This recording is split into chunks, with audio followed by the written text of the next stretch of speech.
Hello friends. This is Fanfic Adventure. How are you all? So in this video, we will what if neglected Naruto was trained by the powerful Madara. But before we start, if you want more amazing stuff like this, then be sure to subscribe to our channel and like this video. Also, if possible, share this video with your friends. Now without wasting any more time, let's begin the story. The Valley of the End. An ancient battleground to two gods of shinobi, also a place where ideals clashed. The valley was like a large scar upon the land, a titanic clash that shook the boundaries of the ninja world and beyond. Madara Uchiha engaged his old friend and rival Hashirama Senju, the first Hokage, in a battle to the death to decide who would be the Hokage and lead the village of their dreams. The dreams they created as children. Armed with the power of the eternal Mangekyo Sharingan and the Kyuubi no Kitsune as his pet, Madara could very well win, if he was battling a normal opponent. Hashirama Senju was known as the god of shinobi, the strongest man in the world. The Hokage was known for having a powerful Keki Genkai, the wood release by simultaneously. Why using water release and earth release was the Senju leader able to create forests and jungles in a barren landscape. The wood release also allowed him to restrain and control Biju, tailed beasts, chakra monsters. Whatever you want to call them. The Kyuubi no Kitsune, one of the non-Biju and the most powerful among them, was used as a tool by a human with amazing visual prowess. If there was one thing the Kyuubi hated, it was humans. If there was one thing the Kyuubi despised, it was the Sharingan, the damn copy wheel eye. Put these two together and you have something the Kyuubi loathed with all its being. The giant fox with its massive 9 tails that could crush mountains and create tsunamis, with its breath it could forge hurricanes or produce infernos, would never allow itself to be subjugated, especially to an Uchiha. It would not become like the rest of its brethren. Caged. However, that's exactly what happened, and now it was helpless unless someone freed it from its chains.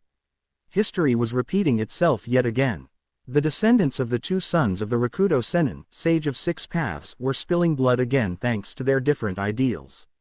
The older son's belief at power secured peace became the curse of hatred that most if not all Uchiha would inherit. While the younger son's belief that love was the true way to achieve peace transformed into the will of fire.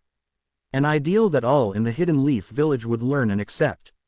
The two powerhouses assaulted each other with powers none thought were capable.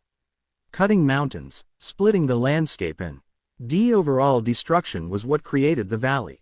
But even with the power of the Kyuubi under his belt, and the strength of the Sharingan at his beckon, Madara lost the battle, stabbed in the back by a man that was once his friend. Betrayed by his clan, his family, seen as a pariah who would rekindle the flames of war, called the person that stole his brother's eyes. Had lost everything when he felt the cold metal of a sword pierce his chest. In remembrance of the conflict that happened all those years ago, 2 statues were erected. One of Hashirama and the other of Madara, holding the seal of confrontation. The place where Hashirama Senju defeated the Kyuubi, and the place where Madara died, or so everyone thought. Present day, the valley was quiet, nothing could be heard, except for the loud chirping of birds emanating from within the valley itself. Sasuke Uchiha, the last loyal Uchiha of Konohagakure, had fled his village in order to gain power from Orochimaru of the Sannin. The reason why he was joining the treacherous snake was so he could become stronger to kill his older brother Itachi and avenge his clan that were massacred by said brother. He knew that at his current level he could never defeat Itachi even with the cursed seal of heaven, and he knew it, so he sought ever more power. Sasuke also left for other reasons, such as his teammate, Naruto Uzumaki, becoming stronger than him in a few months, and if there was one thing Sasuke disliked, it was being weak compared to other combatants, especially the dead last of his academy years. Naruto Uzumaki was a hyperactive, unpredictable, knucklehead blonde ninja that wore a hideous orange jumpsuit that screamed, "Kill me." How he was able to evade the Chunin and the Anbu of the village was a total mystery to everyone. Naruto, as the Jinchuriki of the Kyuubi, the massive fox the size of the Hokage mountain, was sealed into him when he was a newborn by the Yondaime Hokage, Minato Namikaze. The blonde had been ostracized his entire life. He would be subjected to glares of hatred and fear, or his entire existence would be ignored altogether, along with the rare beatings he would get from the villagers. So he A psychological mask to hide his pain and anger, and later that mask became his personality. Naruto's skill as a shinobi wasn't very good to begin with. The teachers at the academy would tamper with his tests and sabotage his learning. Only Iruka was willing to teach him. Well, Iruka was one of the only people to acknowledge Naruto's existence and see him as him instead of the fox. But now he was at the mercy of a comrade that was like his brother. When Sasuke left the village, Tsunade, the Godime Hokage assigned recently promoted Shikamaru Nara to create a retrieval team to bring Sasuke back to the village. Although she preferred to lock up the spoiled brat or give him a massive beating. Shikamaru brought along a highly capable team of genin. Hiba Inuzuka, a heavy hitter and great tracker, Choji Akamichi. Just your well-rounded ninja, though not too bright. Neji Hyuga, the prodigy of the Hyuga clan. His Byakugan would be a major asset in our favorite blonde ninja Naruto Uzumaki, the Jinchuriki of the Nine Tails. They pursued Sasuke endlessly through the Land of Fire, where each squad mate sacrificed themselves to battle the members of the Sound Four. But some unforeseen complications arose with the arrival of Kimimaro Kagaya. Naruto wasn't a challenge to subordinate of Orochimaru, and he was wasting time by battling him. He had to get to Sasuke. But with the timely Apparon CE of Rock Lee was he able to go after Sasuke directly without interference. And now we find ourselves at the current time and place. Sasuke holding up Naruto in his right hand with the power of the curse seal empowering him. A Chidori in his left hand, the signature technique of Kakashi Hatake of the Sharingan Eye. Naruto was thoroughly dominated by the Sharingan user. He could barely fight back, thanks to the speed and strength the curse seal gave the Uchiha. So many emotions were going through Naruto's head, sadness and anger the most prominent. Sasuke, why? Asked Naruto as he felt his throat being crushed. The reason is simple, Naruto. It's because that pathetic village could offer me no more power to help me kill Itachi. Spoke the Uchiha, but right now I can get even more power. Sakta started having flashbacks to what Itachi told him about the Mangekyo Sharingan, about how he needed to take the life of his best friend by taking your life in exchange for the Mangekyo. And with those words Sasuke rammed his Chidori through Naruto's heart. However, the blonde's own thoughts occupied his attention away from the hand through his chest.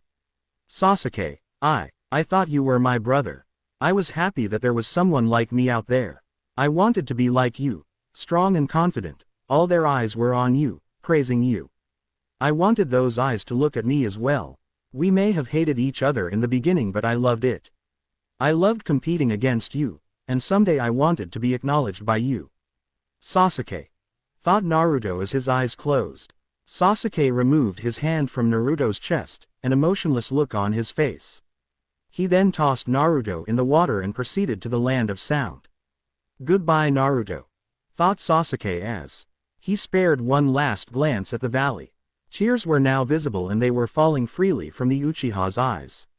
He didn't notice that his Sharingan morphed into the Mangekyo. His Mangekyo Kanseis, head of 3 ellipses that converged on the pupil resembling an atom model. Taking the life of someone precious to you and regretting it, was a price only an Uchiha could make.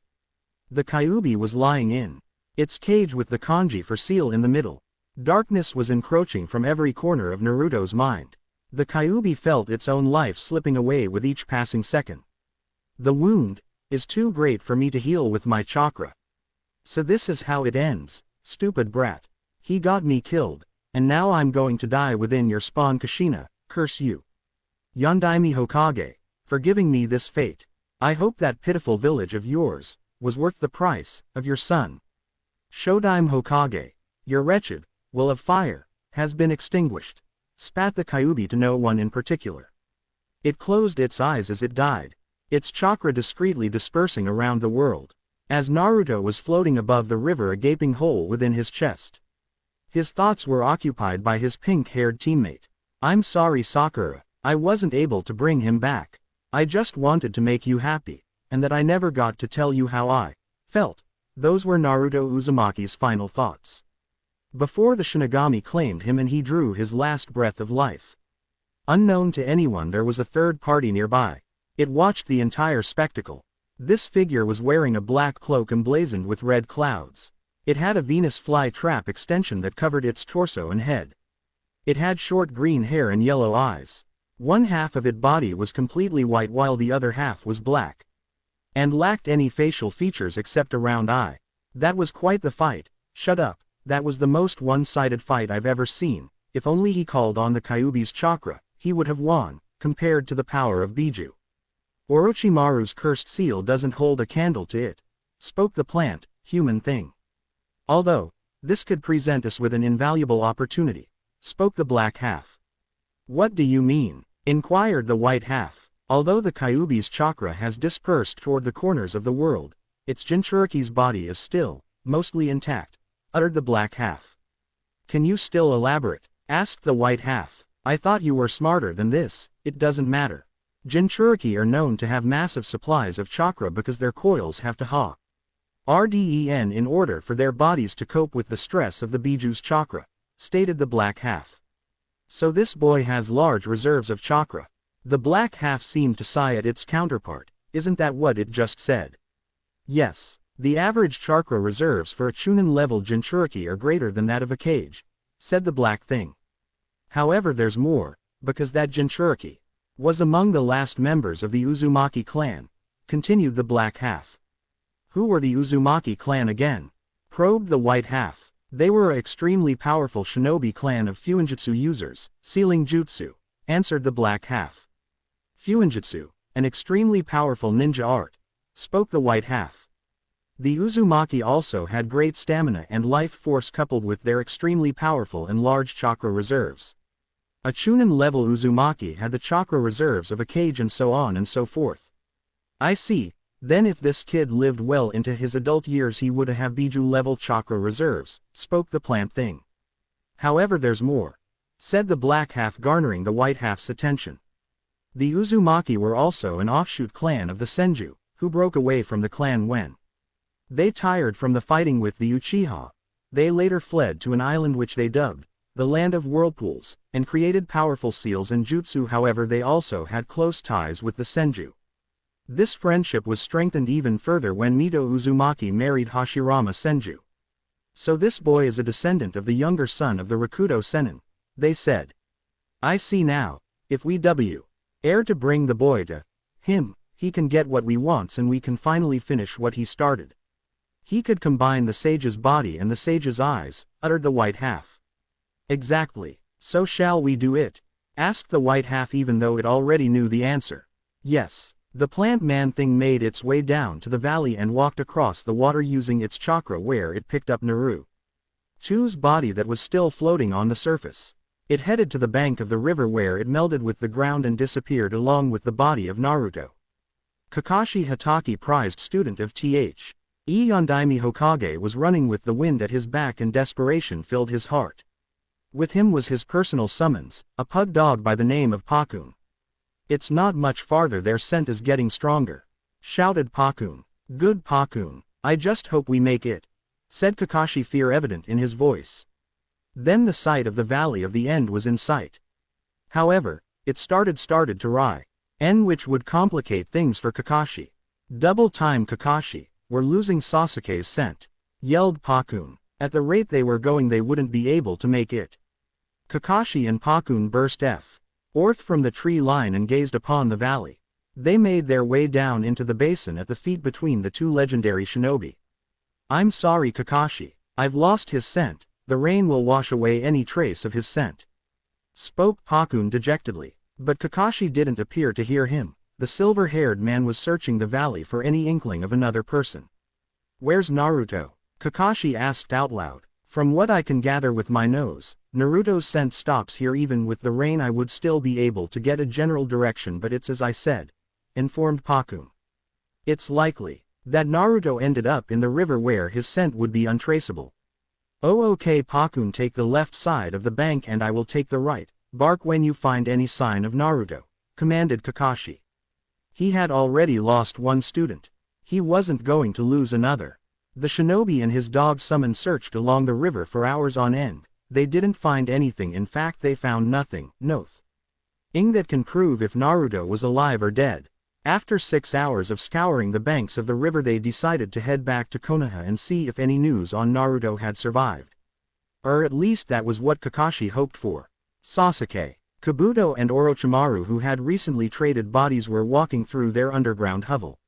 They passed by multiple people. Men, women and children were locked behind bars, moaning and crying in pain and sorrow. Sasuke seemed unfazed by all the torture he was seeing. His own pain was far greater than theirs. "I'm so glad you were able to make it to my base relatively unharmed, Sasuke-kun," drawled Orochimaru in his heavenly but vile voice. "Just give me the power I desire, soon," spat Sasuke. Kabuto, who had been watching the interaction, was not impressed.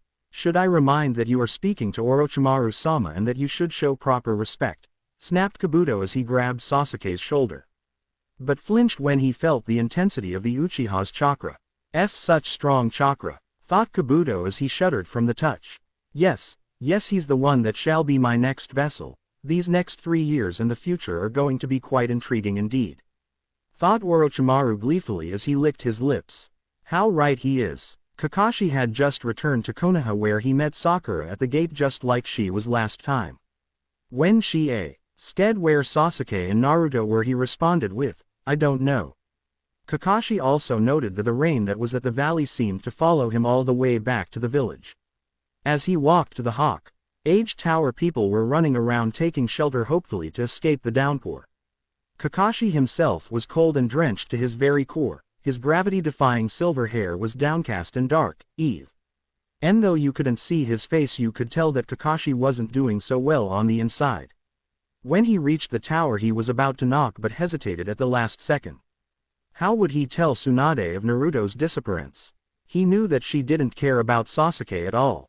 But the blonde, orange-wearing knucklehead was like a son to her. How would she take the news? Gathering all his confidence, he knocked on her door twice. He heard a "come in" from the other side. When he entered, he saw Tsunade working behind her desk, a bottle of sake on her right side. But something wasn't right. He had bags under her amber eyes, as if stress had really gotten to her, and you could see some wrinkles on around her face. It seemed that she had dropped her special hinge just a little.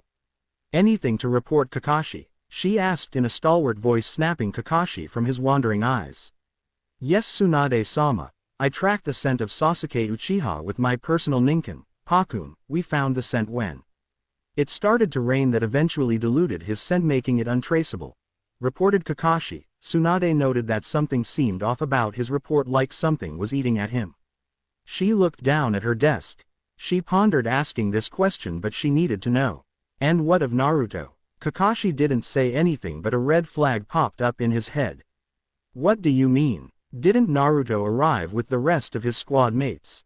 asked Kakashi fearfully. Tsunade seemed to deflate at this. He wasn't found with the others?" asked Kakashi, fearing the answer. "No. Please tell me, me Kakashi, did you find any trace of him?"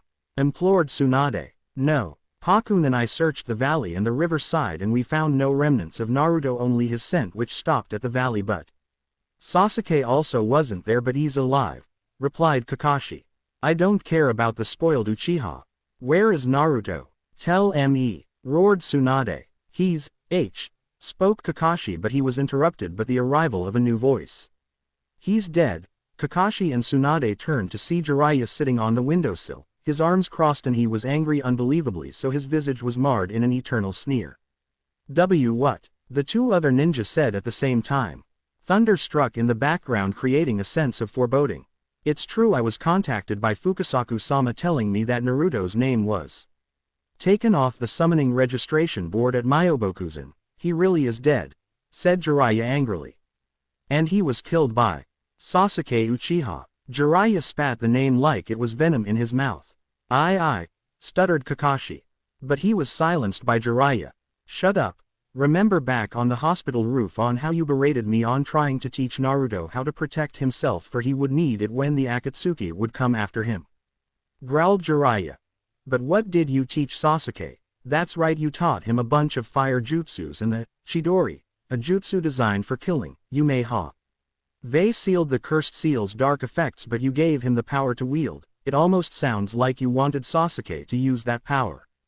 Kakashi just looked down at the floor in guilt. "You didn't even bother to learn what nature affinity Naruto had. You just pushed him to the side and gave him to someone that openly despised him, while you taught the Uchiha how to properly kill someone," scolded Jiraiya. "Minato never showed favoritism, not to you or any of your other teammates. This just proves to me that you're not fit to be a sensei, and now Minato's legacy is dead, all because you weren't bothered to teach him. I can understand because of Obito, but still the level of attention to Naruto was barely minimal." Jiraiya's words was like a sword piercing Kakashi's heart. "The only thing you did teach him was to climb trees with your chakra, which is the basic necessity for all ninja, and all those useless teamwork exercises. Look how that turned out. I'm the only person that really taught him anything. I taught him one of his father's treasured jutsu, the Rasengan, and you berate me for teaching him what was rightfully his." Jiraiya nearly shouted. Tsunade didn't choose to intervene because Kakashi needed to hear this. She agreed on Jiraiya's assessment. Even though Sarutobi praised Orochimaru, he never showed any favoritism to him or her or Jiraiya. "You can add T.S. to the list of all the failures you have made in your life. You failed Minato, you failed Kushina, and you also failed Obito and Rin." Jiraiya stopped his verbal assault and turned toward the window. "Minato would be disappointed. Kushina would be disappointed. Sarutobi Sensei would be disappointed. They would all be disappointed in you. I hope you have the guts to face them when it's your time to go," said Jiraiya as he jumped away from the Hokage tower. "Hokage-sama," said Kakashi. "Just leave. I want you out of my sight this instant. Don't show your face to me in another week," ordered the Hokage. Kakashi didn't look up, he just dragged himself out of the office. If you would look closely, you could see tears falling freely like a waterfall. Tsunade had her hands entered in together, her eyes were overshadowed by her hair. Silent tears were crawling down from her eyes as she silently cried. Her cursed necklace had taken another one of her precious people, the boy who was like a son to her. She sobbed for hours because she wouldn't hear the hyperactive blonde's voice again. She wouldn't see the hideous orange jumpsuit he loved to wear. She would never see his big foxy smile. The smile that filled her with happiness, happiness that she would never feel again. She blames Sasuke and she also blames Kakashi. But no matter how many people she would blame nor how many times, it couldn't bring the whiskered blonde back to her. Kakashi was on his way to the Memorial Stone. He would go there every day to speak to his best friend Obito Uchiha, the person that gave him the Sharingan. Jiraiya's words hit him hard, but he was right. He failed Minato, he failed Kushina, he failed Rin, he failed Obito, and now he failed Naruto. Kakashi's life were only filled with failures.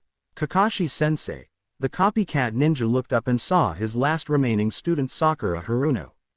The pink-haired girl looked worried, like there was something on her mind that always seemed to bother her. "Yo, Sakura," said Kakashi, downcast in sadness. "Where's Naruto and Sasuke-kun?" she asked curiously. He couldn't tell her here, not in the middle of a street. "Follow me to the Memorial Stone," uttered Kakashi. Sakura nodded and followed after her sensei. When they reached the Memorial Stone, they didn't say anything until Sakura brought up a conversation to speak about. "Kakashi-sensei, I've been thinking lately," she said. Her eyes never left the stone that was in front of her. "When I was waiting at the gates for Naruto and his team to come back, Ino asked me something. She asked me who I was waiting for. And I answered Naruto. I was waiting for him and not Sasuke-kun," she continued.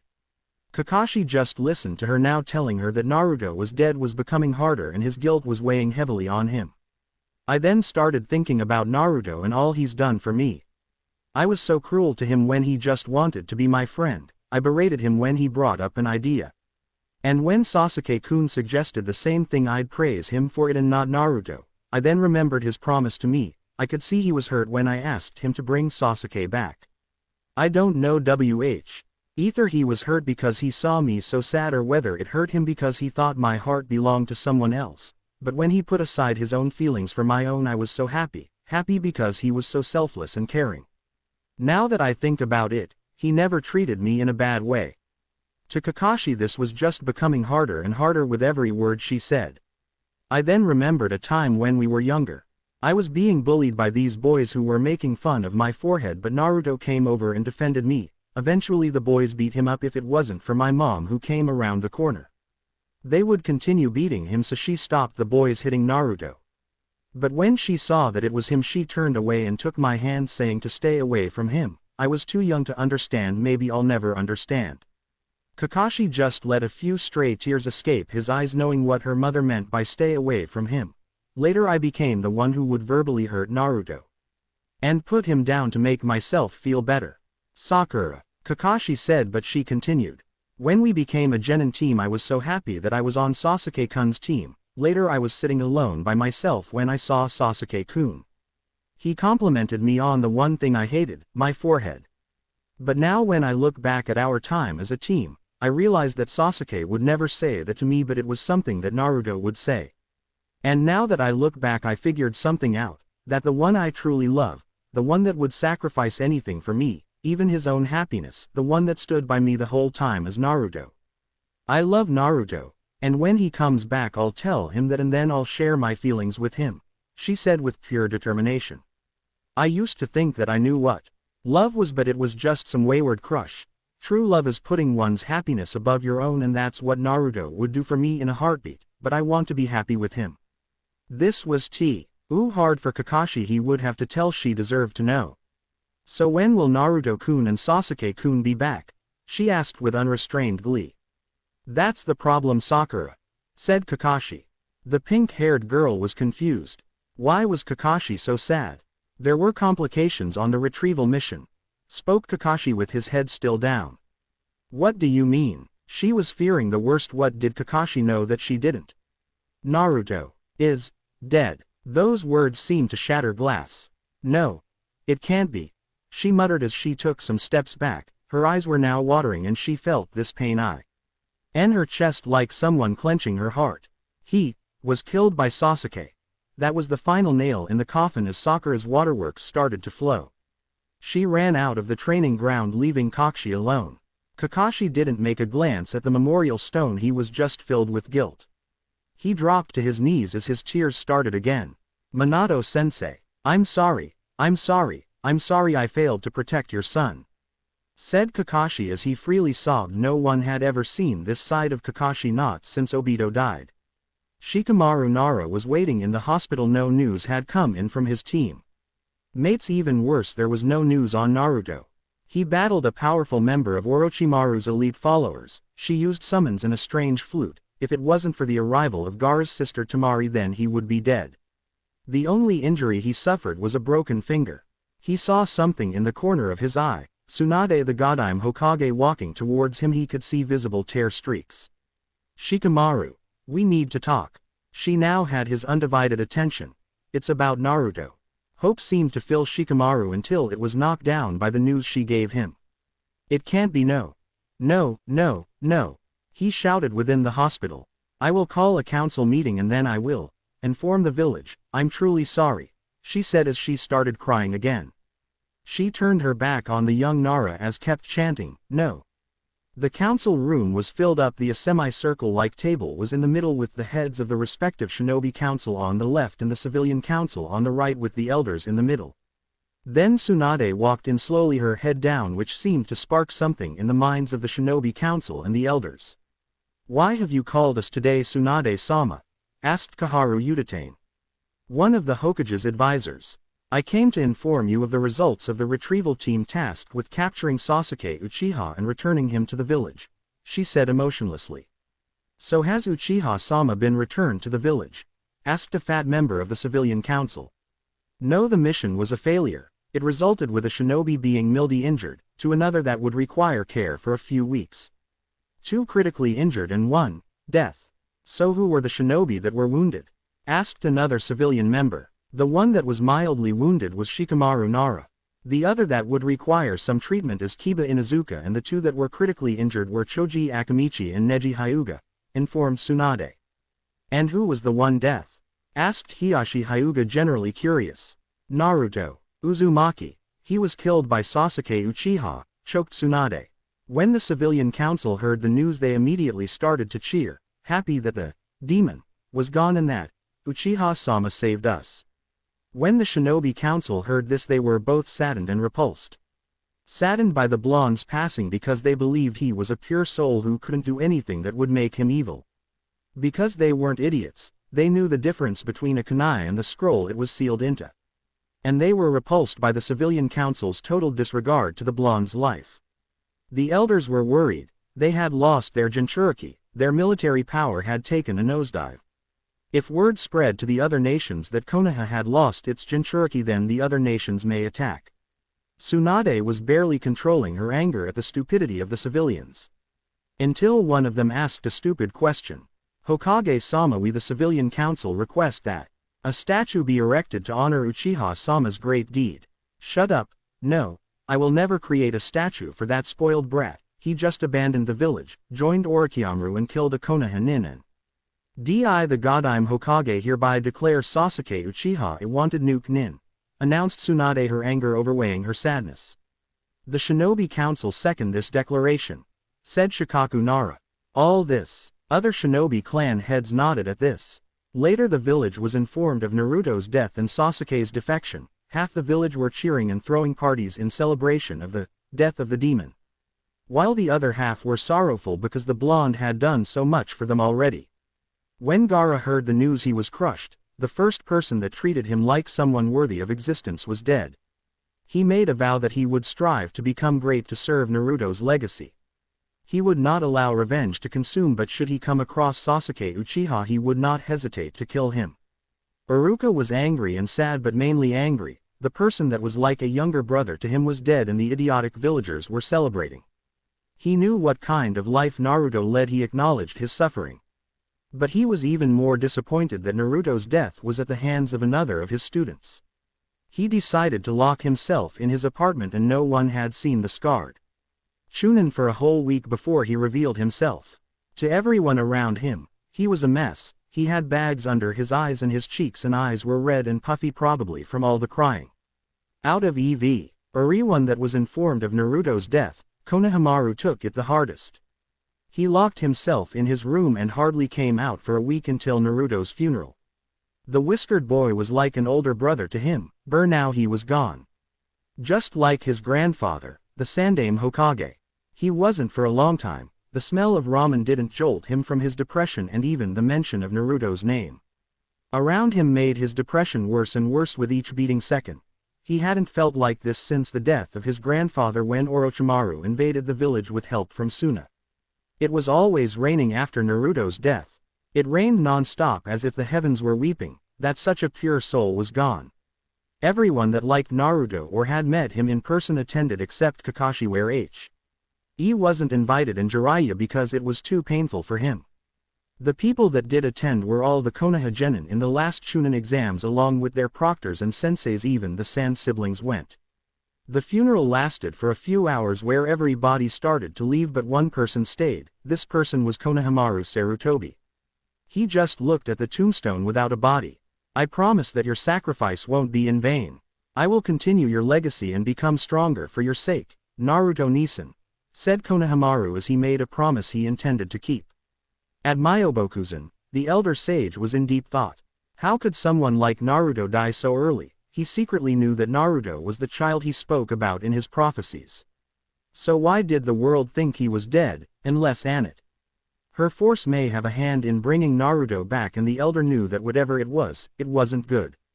In a dark place stood a man with metallic purple eyes, with concentric rings surrounding his pupil. However, his body was distorted and it appeared like a rainbow. Then images of other people with different eyes but the same distorted appeared around him. All of them had one thing in common: they had black cloaks with red clouds on them. How long has it been since we were all together like this? Asked a tall man with beady eyes. 7 years, not since Orochimaru left the organization to pursue his idiotic goals, said a hunched person. So Orochimaru has the Sharingan. Hey Itachi, isn't that your little brother? Said another member.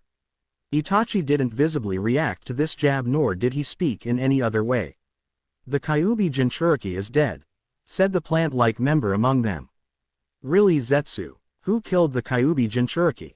Demanded the member with the ripple-like eyes in a dangerous voice. It was Sasuke Uchiha, Itachi's brother, answered the plant man now identified as Zetsu. If you had only killed your brother the night of the massacre, the Kyuubi would still be alive. Instead, its chakra is dispersed, which has set us back by years. reprimanded another with green eyes. Itachi didn't say anything, but his thoughts were different. Foolish little brother, you have made the greatest mistake anyone could make in your shoes, thought Itachi as he closed his eyes. We will just have to wait until the Kyuubi reforms, although that will take about 5 years. Until then we extract the rest of the Biju. But the Kyuubi must be sealed last, or else the plan will fail. Now go and use the time you have now to train yourselves until we face the Jinchuriki. Command D. The person that seemed to be the leader. All the illusionary bodies then began to disappear. Except for Itachi. Naruto, I don't believe that you are dead, and if so then, where are you? Thought I. Itachi as his illusionary body also disappeared. A lone man, withered man, was sitting upon a tree-like throne. He had light gray hair that went down to his waist, and 2 shoulder-length bangs, one covered his right eye entirely. He wore a black robe that covered most of his body, except for his back, which had 3 tubes connected to a massive statue. He was completely skinny and his face had many wrinkles along with a single visible Sharingan eye. He also had the remnants of an old Kusarigama that acted like a cane. He seemed immobile. If anyone saw him they would assume he wasn't breathing. This man had seen and participated in thousands of battles. He had witnessed death in every corner of his vision. But yet it didn't affect him at all. He had lost too much to war, too much to hatred. He was once called a god. But now he was nothing more than a dusty scroll who had both of his feet in the grave but refused to die. How long has it been since he saw sunlight, since he smelled the forests around him? To him, time had no meaning, no purpose. He was just waiting, but for what exactly he didn't know. He hadn't seen the face of another person for, he doesn't care how long. He seemed to be taken out of his thoughts as his subordinate, Zetsu, rose up from the ground. His fly trap was the first thing he saw, but he quickly took notice of a bundle of cloth in Zetsu's arms. The bundle was large, but not too big, and it wasn't tiny, but it was small compared to Zetsu. Zetsu, breathed the man hoarsely. What are you doing here, and what is that in your arms? Questioned the red man as he pointed his scythe at the cloth. The reason why I'm here is because of what I'm carrying, answered Zetsu. He laid the bundle down on the ground carefully in front of the old man, to which the skeleton narrowed his lone visible eye. The man picked up his Kusarigama and used the blade to unwrap the wad. What he saw made his eyes narrow even more in suspicion. It was a boy, well, to be more precise, it was a dead boy with a gaping hole in his chest. This boy had sun-kissed blonde hair that was wild and untamed. He couldn't see his eyes because they were closed. He had 3 distinct whisker-like marks on each cheek, and he was wearing a repugnant orange jumpsuit that just disgusted him to no end. Tell me, Zetsu, why did you bring me this corpse? Inquired the mummy with a melancholic look. You always wanted someone to continue your plans, and I have found someone who could guarantee that. Responded Zetsu happily as if nothing bothered him. I would have preferred someone whose blade had pierced flesh and taken life away, and more importantly if his heart was beating, barked the old man, who then started having coughing fits. But what if I told you that this boy is a former Jinchuriki who also descends from the Uzumaki clan? Replied Zetsu. Now the man was intrigued. He knew everything about the Uzumaki clan, especially their blood ties to the Senju and their amazingly powerful chakra. Oh, he was also killed by an Uchiha for the Mangekyo, stated Zetsu matter-of-factly. The old man didn't care. Interesting, said the man. A member of the Uzumaki clan and also former Jinchuriki. Intriguing. He could become an extremely powerful shinobi if taught correctly. This could present me with the opportunity to continue it. So you assume that if I return his life, then persuade him to become part of my plan, he could become an extraordinarily powerful asset that could further my goals? Queried the old man, where he received a nod from the colored thing in front of him. Very good, Zetsu. The man shifted his eyes toward the body of Naruto. But tell me, what of his skill level? Asked the wilted man. From what I was able to gather, he knows the basic ninjutsu from the academy. But he has 3 powerful jutsu in his arsenal. But don't bother with genjutsu. With his chakra levels he would be unable to perform genjutsu. However, I don't know about taijutsu, explained Zetsu. The white half seemed to be happy that he was pleasing his master. The other didn't seem to care. And what would be these ninjutsu? Responded the parched man. He no. Ws the Kage Bunshin no Jutsu and the Taju Kage Bunshin no Jutsu. Also he knows a powerful A-rank ninjutsu that took its creator 3 years to develop but it took him 1 week to master, claimed the two halves. Now the old shinobi was knee-deep in getting his hands on the boy. It didn't matter how much natural talent you had or how hard you worked, if you had the Kage Bunshin no Jutsu, it wouldn't matter for you could learn 1 year's worth of experience in 6 months. And a jutsu he mastered in a week, an A-rank jutsu. He had a lot of potential from what Zetsu was telling him. You truly brought me a diamond among rocks, Zetsu. My faith is not given out easily but you have earned it. His lone Sharingan shifted into a purple eye with multiple rings around his pupil resembling a ripple pattern. He went through a few hand seals before stopping at the snake seal and focused his chakra intensely. Gedo. Rinne Tensai no Jutsu. A demonic head faded through the ground. It was surrounded by a purple aura and had the kanji for king on its forehead. It opened its mouth and out came a single wisp of green energy which ensnared Naruto's body. It instantly healed his wound where his heart should have been, however there was an scar over his heart that seemed to look like lightning sparking away from the point of impact. Madara knew that if he wasn't directly connected to the statue, he would die.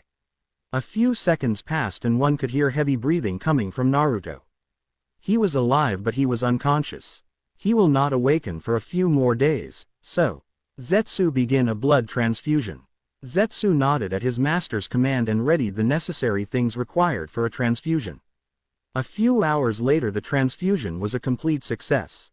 The Mont's blood was now running through this boy's veins, granting him the old Mont's gifts to be the boy's own. So tell me, Zetsu, of the Uchiha that killed him. The old man was curious, but he needed Zetsu to confirm his suspicions. Could I tell him, please? Begged the white half to its black counterpart. Knowing that its other half was going to interrupt when it talked, the black half just let it speak whatever was on its mind. Fine. Well, the Uchiha was just an he. That's right, he left he village to join up with a nuke nin. What was his name? Oro. Oregano, said the white half trying to place a name. Orochimaru, answered the black half. They've seen the man before and they were just at a meeting discussing his actions. How could it forget? The name is easy to remember. Yeah, that's it. Who is this? Orochimaru. He, spoke the white man before he was interrupted by the black one. He was the former student of the Sandaime Hokage, Hiruzen Sarutobi. During the Second Great Shinobi War he aided his village greatly along with his two teammates Jiraiya and Tsunade Senju. The old man scowled at the name, Senju, as if someone had just kicked his puppy. They later fought an icon of the shinobi world, Hanzo no Sanshou, where the old ninja would spare the three of them and give them the title of Densetsu no Sannin. Later Orochimaru performed ghastly experiments on children where he would later flee his village and become a criminal. He was also the orchestrator of the Konoha invasion I informed you of, where he assassinated the Yondaime Kazekage and tried to assassinate the Sandaime Hokage, his former teacher. But he was barely able to kill the old Hokage despite the fact that Sarutobi lost much of his power thanks to old age. Orochimaru even went as far to revive his two predecessors. But their power was being limited at the time. Even still, the Sandaime came out on top when he sealed the two Hokage and took away the ability to wield hand seals by sealing Orochimaru's arms. This Orochimaru was barely able to kill Tobirama's monkey, even when old age had affected him, and he couldn't kill this Hanzo, a shinobi from some backwash village, even with two others, among them a Senju. The old ninja was quickly gathering his thoughts. Orochimaru doesn't sound like much of a great shinobi. I know that Sarutobi is strong. He may be stronger than Tobirama, but he is still far from comparing to Hashirama's or my own level in power. My future student would become much greater of a threat than his pet of an Uchiha, said the man as he chuckled darkly. A few days later Naruto awoke and he saw nothing but darkness. He adjusted his eyes to become accustomed to the rare light in the dark place. Where am I? Am I dead? Whispered Naruto to the void, hoping for someone to answer him. He just wanted to hear a voice that would assure him, to ease him. He believed himself to be dead, but was he truly? Then a voice cut through the air like a knife through butter. In the realm between that which is eternal. Naruto looked up and saw the oldest man he had ever seen, this guy topped the Sandaime Hokage in old age easily. And he was standing over him like a statue. This guy, he has Sasuke's eyes, is he an Uchiha like him? Thought Naruto as he stared at the man with half-lidded eyes. His whole body was numb, he couldn't really move, he couldn't feel anything other than the air and dust on his skin. A realm between that which is eternal. Just what kind of place is it? Queried the blonde as he stared at the man tired and numb. The light D. Not obey Naruto's whim as the realm was dark, too dark. A realm of nothingness would be precise, answered the withered man. A place that sits between two higher powers. Naruto stared at him some more, taking in his words. Just where was he? How did he end up in this place? I can't remember much now that AIT. He paused in his sentence when it all came rushing back to him. The mission to retrieve his friend. His promise to Sakura. His death. Sasuke, shouted Naruto as he pulled himself up. Oh wow wow. He chanted, clutching the area above his heart. But what? I don't feel any pain. Where's the wound? Then he noticed something strange. There was a strange lightning-like scar over his chest where his heart should be. Also, he was naked. Then he looked back at the old man again. I have healed your wounds and restored your life. If you can feel your heart pumping, that is a sign that you're alive, spoke the old man as Naruto just stared at him with open eyes, but he trailed his eyes downward to see the man holding an old scythe which glinted a little. No, you're a Shinigami who's brought me back to life, so to take me to hell please, please, I want to live. Screamed Naruto in a girly way. Okay, sorry if I took those pervy magazines, they're not mine, I see, or they're Kiba's. The old man's sweat dropped at the blonde's behavior. Just how did perverted magazines matter? I am not the Shinigami young Uzumaki, and you are not dead yet, although I am a Shinigami, in a way, said the old man with a small smirk. Naruto examined the old man. This guy looked like some old bat who would argue with his wife, but still. So you saved me, old man. Thanks. Thanked Naruto, who was generally happy to be alive. But a thought came to him. No, please, tell me you're not some shinobi pedo like that Orochimaru Tem. He screamed at the top of his lungs while anime tears cascaded down his face. I don't swing that way. Someone please save me. I am not a pedo, young Uzumaki, stated the withered man with a hint of anger at the rudeness and idiocy of the blonde before him. Oh, and if you aren't a pedo, then where are my clothes? Yelled Naruto. I burned them. Deadpanned the old man, which broke Naruto's stupor, and instead he started crying anime tears over his beloved jumpsuit. While Naruto is thinking, did he have to burn my underwear? The underwear had little frogs on them, they were meant to be burned. But still, it's far too early to thank me. This garnered the blonde's attention. And I'm sure you have some nindo that you abide by. Naruto was about to answer him, but he was cut off. Don't answer that, I just know I'm right. Naruto looked at the man quizzically, and he was right, he did have a nindo. You just seem like the type that won't go back on his word. Naruto sighed at him. His body was still numb, but at least he could move in a way. Sorry, old man, but I can't stay. My friends are counting on me and I have to be there for them. Spoke Naruto with slight determination. Besides, I have to fulfill a promise I made to someone important to me. Naruto eased himself slowly off the bed, but the moment he tried to balance himself on his feet, he fell, and the blanket covering his body was still hiding his lower regions. I have to return home. I have to. My friends need to know I'm alive. A promise you must fulfill. Huh, sighed Madara, as he watched Naruto scrambling on the cold ground.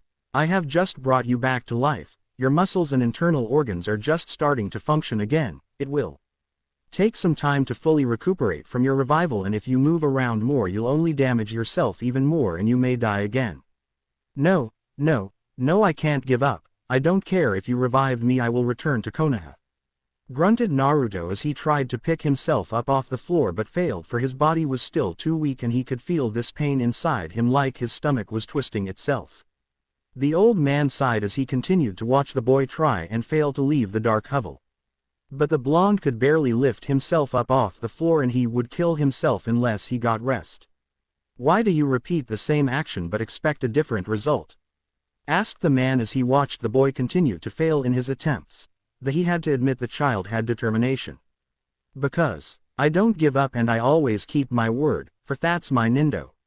My shinobi way, yelled Naruto with nothing but unbreakable stubbornness. The man continued to stare at the boy. His sheer determination was admirable and he had a strong will. You could always judge someone by just a glance, but to form an opinion on them was watching them in action. Those words are empty and not full of conviction, no matter how the wind howls. The mountain cannot bow to it, spoke the man with wisdom.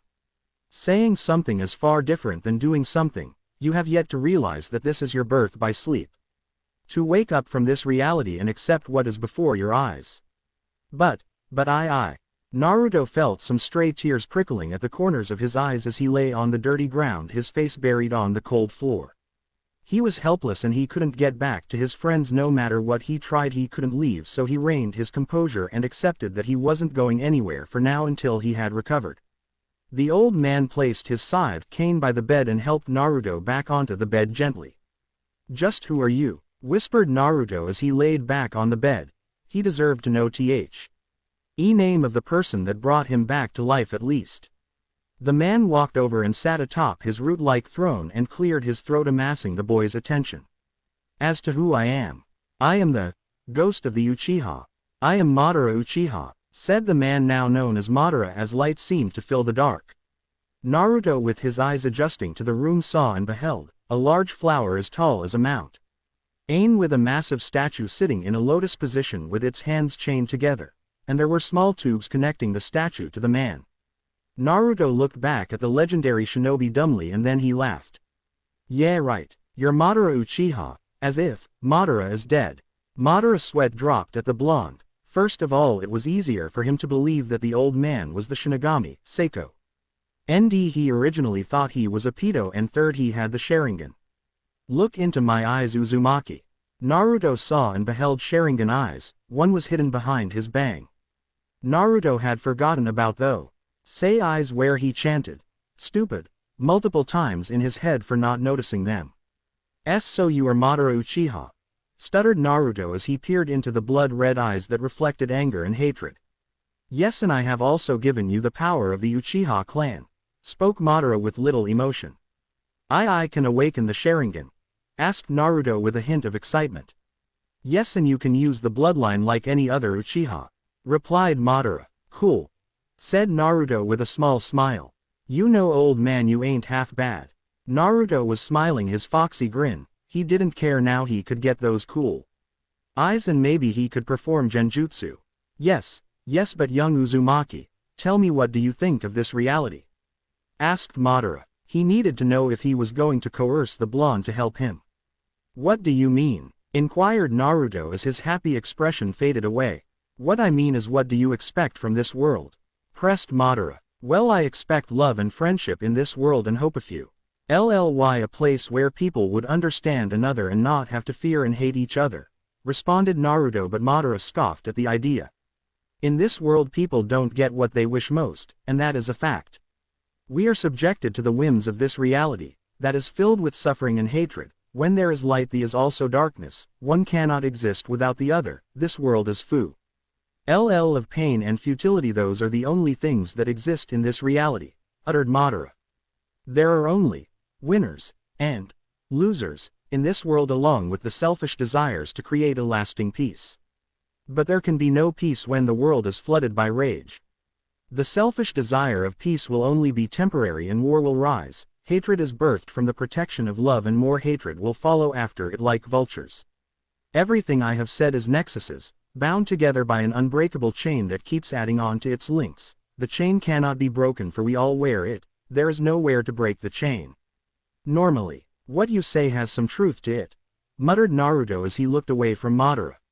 "I hate this world. I loathe it with every cell in my body. This world is hell and I have been condemned to live in it. Only the powerful decide fate and not the weak. Without strength you will become a slave to those who are. I have cheated death too many times to know that I am strong enough to decide my fate, but still I'll be dead soon, for immortality doesn't truly exist. But even still the strong can only do so much when compared to the power of the world. Time is every mon's enemy, for it devours all things and nothing remains afterwards. I despise this world with all my being, that's why I want to change it," change what has been fated for this world, announced Madara. I will create a world of peace and love where there is no hatred and no pain. That sounds wrong, said Naruto. You will think like that, for now, assured Madara. However, you could have anything you ever wanted in this dream world. I know how you Jinchuriki are treated. Sorry former Jinchuriki, they saw you as nothing more than a constant reminder of their pain, explained the Madara. Let me guess, the villagers they feared you, hated you, denied you the right to live, the right to love, and they ignored your existence altogether. You were a nobody, am I correct? Asked the shinobi. Well, yes, whispered Naruto as his eyes were overshadowed by his hair. Then those people were stupid, they let their fears rule them and their hatred blinded them, assured the innocent Uchiha. As long as there are things in this world that people don't understand, they will always live in terror, finished the Madara. But there are people I still care for, shouted Naruto. Like who? My fellow clan member, that killed you, bit back Madara. Naruto then started having flashbacks of his time with Sasuke, and he was right, Sasuke's hatred had consumed him, it became him. Where he would hurt anyone if it meant he would gain power. I see that you understand. Even if you try to leave this place, with your power and your weak body, death will come to you quickly, whispered Madara hoarsely. Naruto relented knowing that he was right. What would happen in this dream world? Questioned Naruto. Anything you ever wanted would become reality. You can create people, manipulate landscapes, even revive the dead, answered Madara. Where Naruto gasped, he could meet his parents, find out who they were. Madara then channeled chakra to his left eye and whispered, Tsukuyomi. Naruto and Madara were then transported to a white void. This is what the dream world will initially look like. Then Madara's appearance began to change, he now looked much younger and healthier. This is what will happen, it's a genjutsu, however my eye cannot create this. I require a stronger power in order to create this genjutsu. What would you need? Asked Naruto, as he was liking this plan more and more. In order to cast the genjutsu I or another Mangekyo Sharingan user must cast the Tsukuyomi on the moon, informed Madara. Sounds easy enough, said Naruto, brushing off what Madara said. No, if I could just cast Tsukuyomi on the moon I would have done it already, retorted Madara. The old Uchiha then began to explain the history of the Jubi along with the Rakuto Sennin and his sons.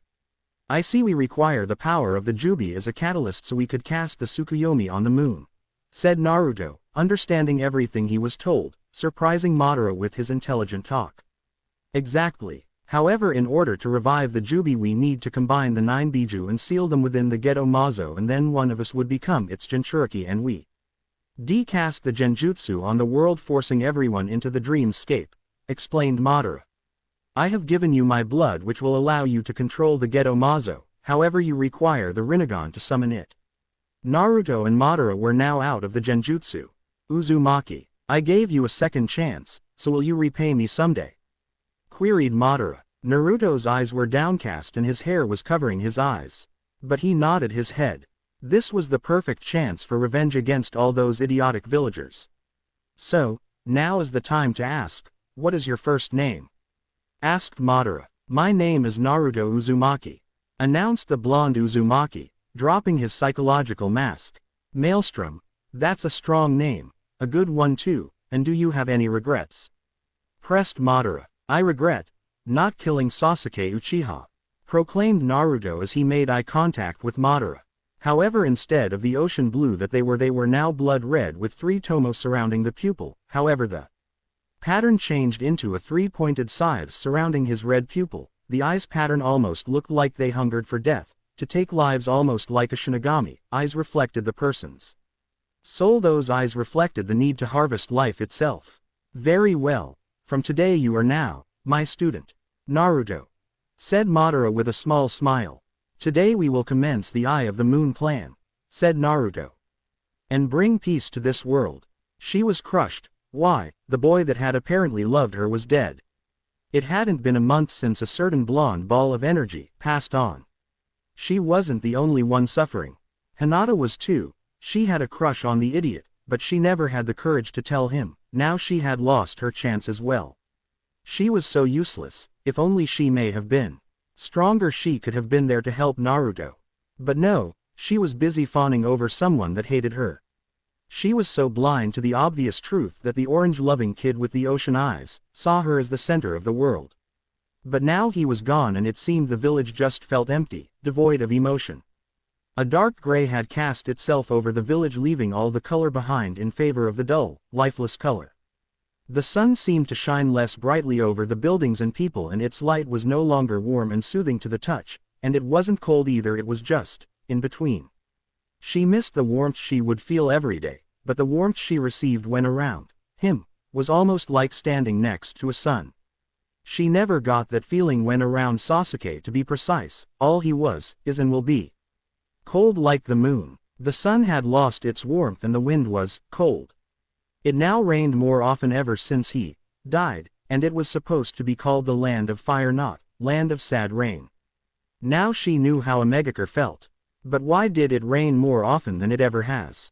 Was the sky weeping and crying over the death of a person whose personality was almost skin to that of the sky? Joyous and carefree, freedom unbound. All that space and to do everything you could to the best of their ability. He was like that, uninhibited by the rules and laws of the world. Making only rules for himself and only himself. No one would yell at him. He would get away with everything. Sakura sometimes felt like he was always so lucky to not have parents to yell at you or punish you. But did she really think like that? What if she would spend a week in Naruto's shoes and maybe she would understand how he would feel? There was a saying that she sometimes heard in the village. You can't truly understand someone until you walk a mile in their shoes. That statement rang true indeed. The village seemed to return to the status quo, but sometimes wounds took a lot longer to heal than others. Everyone had seemed to forgotten the blonde, but Sakura could see that they still had scars. It seemed like they hated the blonde for an as of yet unknown reason that the pink TTE couldn't fathom. She always wondered why, but she felt that by discovering the secret would cost her more than its worth. There was one person she would see every day, someone that was closer to Naruto than she was, Konohamaru. After the orange-loving boy's death she would check up on the Sarutobi heir to see if he was trying to undo the pain in his heart, but she would be rejected and dejected every time when he would say, "I'm fine. Just training." So she just left him on his own so he could cope with loss himself. But the one statement that panged her chest: Wally will continue his legacy. That sentence seemed to spark something within her. It felt like there was an opportunity around the corner, but it was nagging at her mind. What was she supposed to do? The potential to be something great in his eyes. So he could look down and be proud of her and her accomplishments. That was something she wanted more than anything. She had sometimes dreamed of ending herself and going up to join him in the other life. But would that truly solve anything? The blonde spent every waking moment he could to make the village a better place. He gave away his money to orphans, the poor and the downtrodden. Obviously understanding how they felt. That was one thing she loved about him. His selflessness. He would do just about anything, just about anybody. He was like that, always helping people. No matter if they were friend or foe. Although he was always loud and exuberant. That was always something that made her giggle. She remembered when her team did the tree climbing exercise. Apparently she had near perfect chakra control. Wasn't there something that involved great chakra control? She couldn't remember, but she was sure it would come to her. Tsunade Senju was sitting behind her desk doing what she dreaded most. Paperwork, filing missions, approving D ranks. Stuff that didn't even matter. How she would give for a certain rambunctious blonde to call her Ba-chan, despite how she hated that nickname. And yet she let him call her that. Like everyone who knew the sun-kissed blonde, she too was hurting on the inside. It was like a horrid feeling wrenching inside her that refused to leave. Like a parasite, she loved the orange lover as if he was her own son. She had finally found a precious person that she could bestow her necklace upon, but its curse had a CTED again had taken the boy away from her. She believed the stories, that in fact the stories were true, that the cursed necklace would only accept her as a bearer. She should have done more for him. P.O.S. Sibley given him better living conditions or gave him more money so he could live.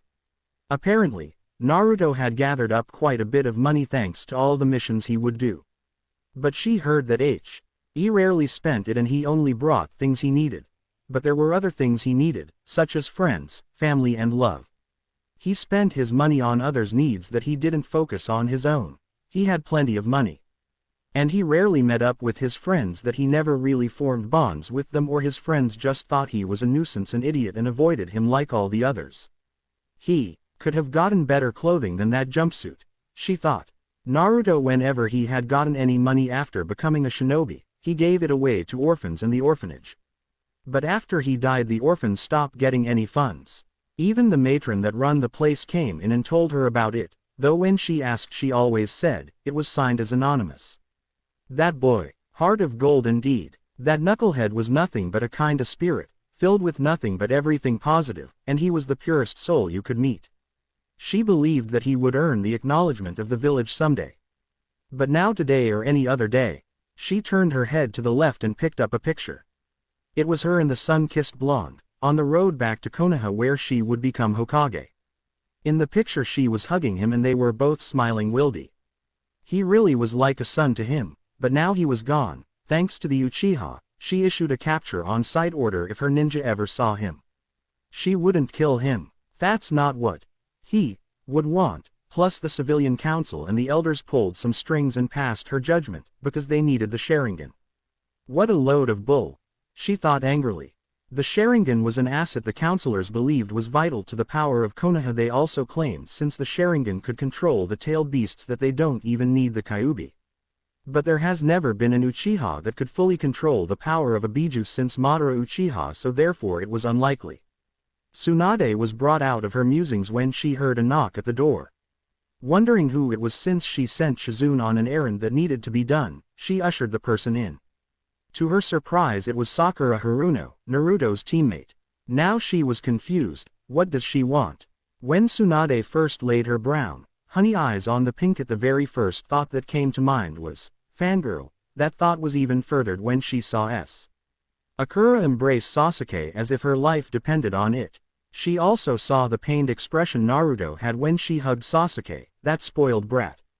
Tsunade had met and seen many fangirls in her long life, and all were obsessed with their love interests, looks, talent and coolness, most of which didn't matter, and most times the catcher of their eyes weren't interested in them.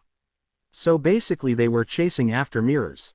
Sakura was no different. She was probably the biggest fangirl the girl had ever seen. And there wasn't anything special aside for Sasuke other than he was an Uchiha. If he had the Angekyou Sharingan, then he was worth something. Her thoughts were broken when the pink-haired girl's voice broke the silence like a stick. Tsunade-sama, I wish to speak with you, she said. The busty, blonde-haired woman could tell that she was nervous. For one, their eyes hadn't connected, and two, the girl's body language was screaming guilt. She hadn't really met Sakura aside from seeing her the few times around the village and seeing her with Naruto. But still she would listen to the girl. Tsunade fell into her stalwart Hokage demeanor, where she had a stoic face and judging eyes. Do you require something, Sakura? She asked in a way that only a leader can speak with. Tsunade-sama, I ask of you to take me on as your apprentice, pronounced Sakura. Sakura's heart was beating hard and fast. It took all her courage just to stand in front of the woman. Why did she agree to this? Why did she come before the Hokage, the leader of her village? Her courage was leaking from her like water through a crack. She felt like she was going to shatter at any moment like broken glass. Even walking into her office felt like she was stepping on needles. But she had something to prove, something to make everyone proud of her. To make him proud of her.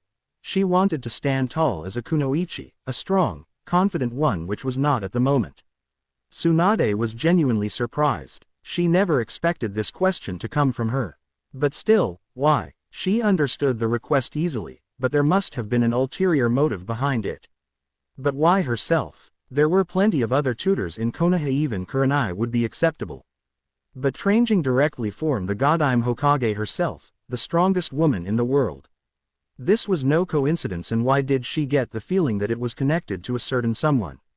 Shizune, shouted Tsunade in a commanding tone. Her assistant apprentice came running through the door carrying several stacks of paperwork to which she was sent out.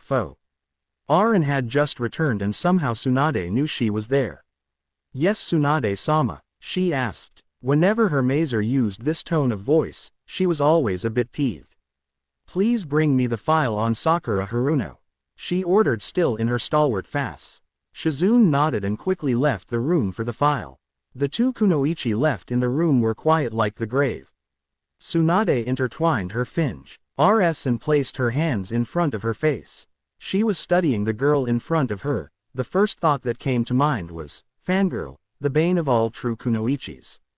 It was because of ninja-like this that gave the word kunoichi a bad name, and that's why they were never taken seriously. Not only that her figure was too skinny and there was barely any muscle on her, was she dieting? The Pinkett Tay needed to get rid of that because in battle it would sap her energy and make her a slow, easy target, and if she didn't build muscle, then how was she going to defend herself from enemies? Without healthy body, the shinobi or kunoichi won't be much use whether or not they have strong ninjutsu and chakra. Sakura was being scrutinized before Tsunade. She didn't know her thoughts or feelings, but she knew that they weren't good because of the look that she was giving her. She couldn't back down. Now she had something to prove, and if she broke down in front of Tsunade, then nothing will be achieved. Shizune returned to the Hokage's office with the folder in hand and gave it to her master. Tsunade ordered her to leave, for what was about to transpire must be done privately. Tsunade examined the folder before opening it. On the page there was a picture of Sakura after she had recently become a genin. She scanned every page, every word that was within the file, every little detail. She scanned the folder. Tsunade snapped the folder shut and turned her gaze back on the girl in front of her. Sakura Haruno, your file says some things that are truly dissatisfactory, were the words that Tsunade used. Sakura was hurt, but she knew it was true. If she denied it, she would only be a fool.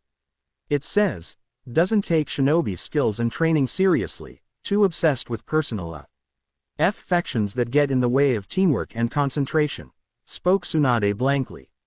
It also has reports on your missions and Chunin exam preliminary battle with Ino Yamanaka. In your mission report, TS mainly your first C rank turned A rank, it explains in detail about how over-reliance on teammates when faced with a superior adversary clouded judgment and stayed behind the scenes without part.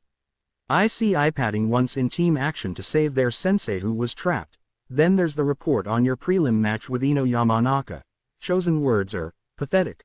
By Kurenai Yuhi, barely has mastery of the basic academy jutsu and showed no other skills other than below average taijutsu, says Asuma Sarutobi, and disgrace to all kunoichi, says Anko Mitarashi, and who led her in the academy, says Ibiki Morino. Sakura's confidence was breaking fast. Everything she said was right and she can't dispute that.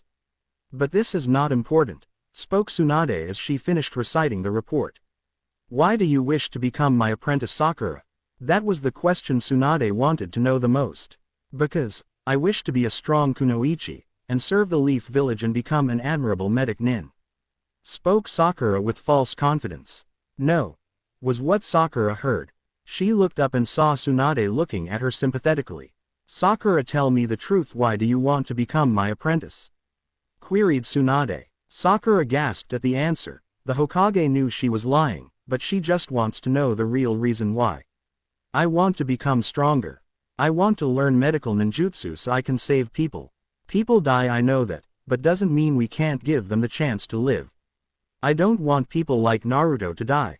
She started freely sobbing. I want to become strong to make him proud of me. I want my life to have a purpose. I don't want Naruto's death to be for nothing. I want his will to carry on through me and all the others, so please take me on as your apprentice, pleaded the pink-haired genin. Tsunade expected that answer, but still seeing Sakura break down in before her was almost a mirror image of the time Dan and Naoki were killed during the Second Shinobi World War. Those two were her life, and when she lost them a piece of herself followed after. Very well, Sakura Haruno. You are now my apprentice. We will start tomorrow, but don't expect me to go easy on you. My training will be hard and rigorous, spoke Tsunade seriously. Sakura steeled herself and faced her new teacher. Yes, Tsunade-sensei, I won't fail you. And with that said, a new promise was made, to a blonde-haired boy. Somewhere dark and cold was an old man sitting on a wooden throne, a kusarigama in hand that substituted as his cane. This man was Madara Uchiha, and he was watching his only student Naruto Uzumaki going through physical torture. Technically it was a physical workout. It was a week ago when Naruto's rehabilitation finished and his muscles and internal organs started working properly. The first thing he started on was Naruto's physical muscle. When Naruto first started he had a lot of baby fat and not much muscle, which was something that needed rectify and quickly. Madara knew that the blonde needed to be in peak fighting condition where he one day shatter stone with one of his punches. So he forced Naruto into his training by doing 1,000 push-ups, 1,000 sit-ups, 1,000 squats and 2 hours of non-stop running. To Naruto, Madara was a slave driver, but the blonde never complained. After Naruto had woken up, Zetsu brow GHT him some new clothes after his old ones were destroyed by his new sensei. His new attire consisted of a leather vest, Anbu-style pants, fingerless leather gloves and a pair of black ninja sandals.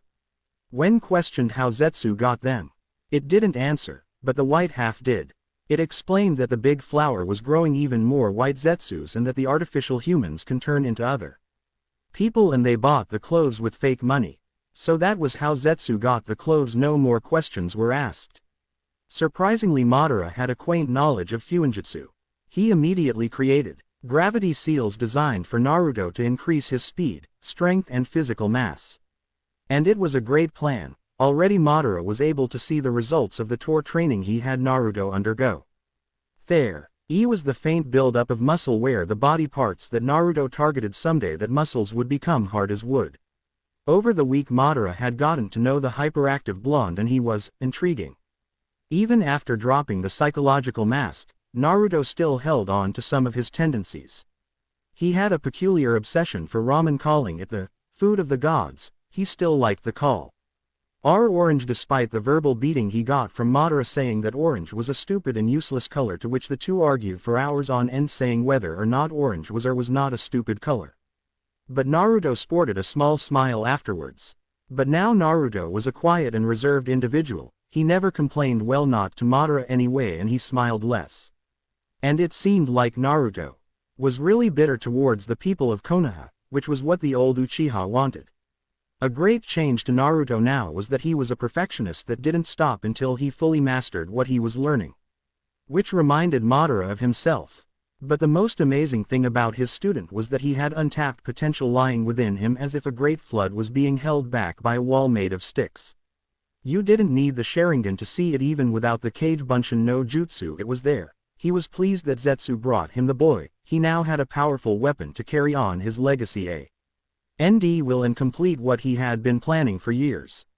But one thing he did take offense to was the quality of the shinobi of the current age, where the elites were unable to capture a blonde red boy wearing a bright orange jumpsuit in the middle of the day. But now he was pondering whether or not to start teaching Naruto elemental manipulation, but to do that he would need to discover Naruto's chakra nature. For if he was going to use the boy, he was going to make him as strong as possible, because he was now unable to do much. In a way, Naruto reminded Madara of his younger brother Izuna. In more ways than one. They shared the same determination and quiet nature and were similar when it came to fighting, focused and quick thinking. But one thing about the blonde that surprised Madara was Naruto's deceptive nature. The boy was cunning and tricky. Madara likened him to a fox. Ironic considering he was a container for massive orange fox with 9 tails. Maybe that's where he got his love for orange. But this talent would certainly be a boon in the future. Madara never knew what Naruto was scheming. It was well hidden by a wall of words, but Madara had a feeling that Naruto was planning something. And speaking of the fox, it seemed that Naruto was able to retain his incredible healing ability. Now he could use the Shadow Clone Jutsu to full effect without any negative drawbacks. The future, thought Madara. The ancient Uchiha knew he didn't have much time left, even while connected to the statue that was keeping him alive. He had about 3.5 years left before the statue stopped giving him chakra to sustain himself. But there was one thing on Madara's mind that gave him pause. The Kyuubi attack. The beast was sealed in the boy by the Yondaime Hokage, but why would the fox just randomly attack the village when it had the chance to escape and be free? By attacking the village it had another chance to be sealed again. Unless someone was controlling it, couldn't have been his enemy, Hashirama. Because he was dead and Zetsu told him he was sealed. So who could it have been? Another Uchiha. Zetsu, yelled Madara hoarsely. In a few minutes he could see the venue's fly trap that opened up to expose his head. Yes? Asked the black half. Why did Madara call for him the last time he visited was when he gave Naruto his new clothes. Find out everything you can about the Kyuubi attack 13 years ago, and see what could have caused it and who was controlling it, commanded Madara. The white half was confused. Why would he care about the Kyuubi attack, but the black half understood fully. I'll check it out, said the black half. He was about to sink in. He drowned before the white counterpart spoke up. Oh, and here's the papers you wanted, spoke the white cheerfully. It handed Madara the papers and sunk into the ground. Madara examined the papers. Yep, perfect. Naruto, called Madara. Naruto stopped on his 924th push-up and just stared at his sensei curiously. Madara called him over and began to explain chakra natures and affinities. Naruto, you see this in my hand, said Madara. Naruto just stared at the papers. What was so special about them? They were just papers. Pieces of paper, he answered blankly. That was another thing about him that was new after dropping the mask. Naruto was now devoid of emotion, or he just never revealed his emotio. But Madara believed it was the latter. Yes and no. These are chakra papers, spoke Madara, but Naruto didn't seem like he was following on with the same thought. These papers are grown from Re that is infused and grown from chakra. They are able to tell you what affinity you have to one of the basic elements, fire, water, wind, earth and lightning. Each one has their own strengths and weaknesses and other special relationships with one another. Naruto just nodded now, knowing that they were quite interesting papers. Now, I have little doubt that you have a fire affinity in part to my blood that's running through you, spoke Madara. Wait, sensei, asked Naruto. Now he had the old monk's attention. How do you tell what chakra nature you have with these papers? Madara was getting around to that. He handed Naruto one of the papers and held onto to another. Like this, said Madara. He channeled a small amount of chakra into the paper. What happened first was half of it ITED and turned to ash, and while the second half split in two. You see, Naruto, this paper is sensitive to chakra, and when you channel even the smallest amount, something will occur. Now tell me what happened to my paper. Naruto just recalled what he just saw. First half of your paper ignited and turned to ash, then after that the second half split in two. Exactly, which means I have two affinities. Fire and wind. Naruto just nodded. At least he had a teacher that was skilled in fire jutsu. Now to find out your affinity, 5 things will happen to your paper. If your affinity is fire like mine, your paper will burn. Wind also like mine will cut in half. Water, it will become wet. Earth will crumble into dust, while lightning it will wrinkle, explained Madara. But my main affinity is fire since it was the first to appear. Naruto nodded and looked at his paper. He channeled his chakra into it and 3 things happened. First, the paper split in two. The two halves that were left, one burned and turned into ash while the other wrinkled up. Madara stared at the paper. 3 chakra natures, that was rare, and they all appeared to be natural too. It seems you have 3 affinities, Naruto: wind, fire and lightning, praised Madara. Cool. So when do we get started on elemental manipulation? Asked Naruto. He was really tired of doing all these exercises. You don't, said Madara. What? Spat Naruto. Why was he even doing all those punishing exercises? But I have the Sharingan, I can just predict my enemy's attacks, stated Naruto. He didn't notice the wrinkly hand coming at him, aimed for his head. A loud slap was heard as Madara's hand came into contact with the back of Naruto's head. Don't question your master, bellowed Madara. The blonde was lying on the floor clutching the back of his head. This was the first time Naruto was being rebellious in front of Madara, and then he said something stupid. I just did, you old goat. Several tick marks appeared on Madara's face. He didn't mind being called old, but an old goat was something he didn't stand. He gripped his Kusarigama and started whacking Naruto with it multiple times on its blunt end while Naruto was repeating, ow ow, I'm sorry, ow ow. Around about this time Zetsu returned and was treated with a rather amusing sight. Madara was hitting Naruto with the blunt side of his Kusarigama, although the hits didn't really hurt Naruto. He just wanted to stop being hit by an old man, it was breaking his reputation. The two halves chuckled at the scene since it was rare when Madara would become so active.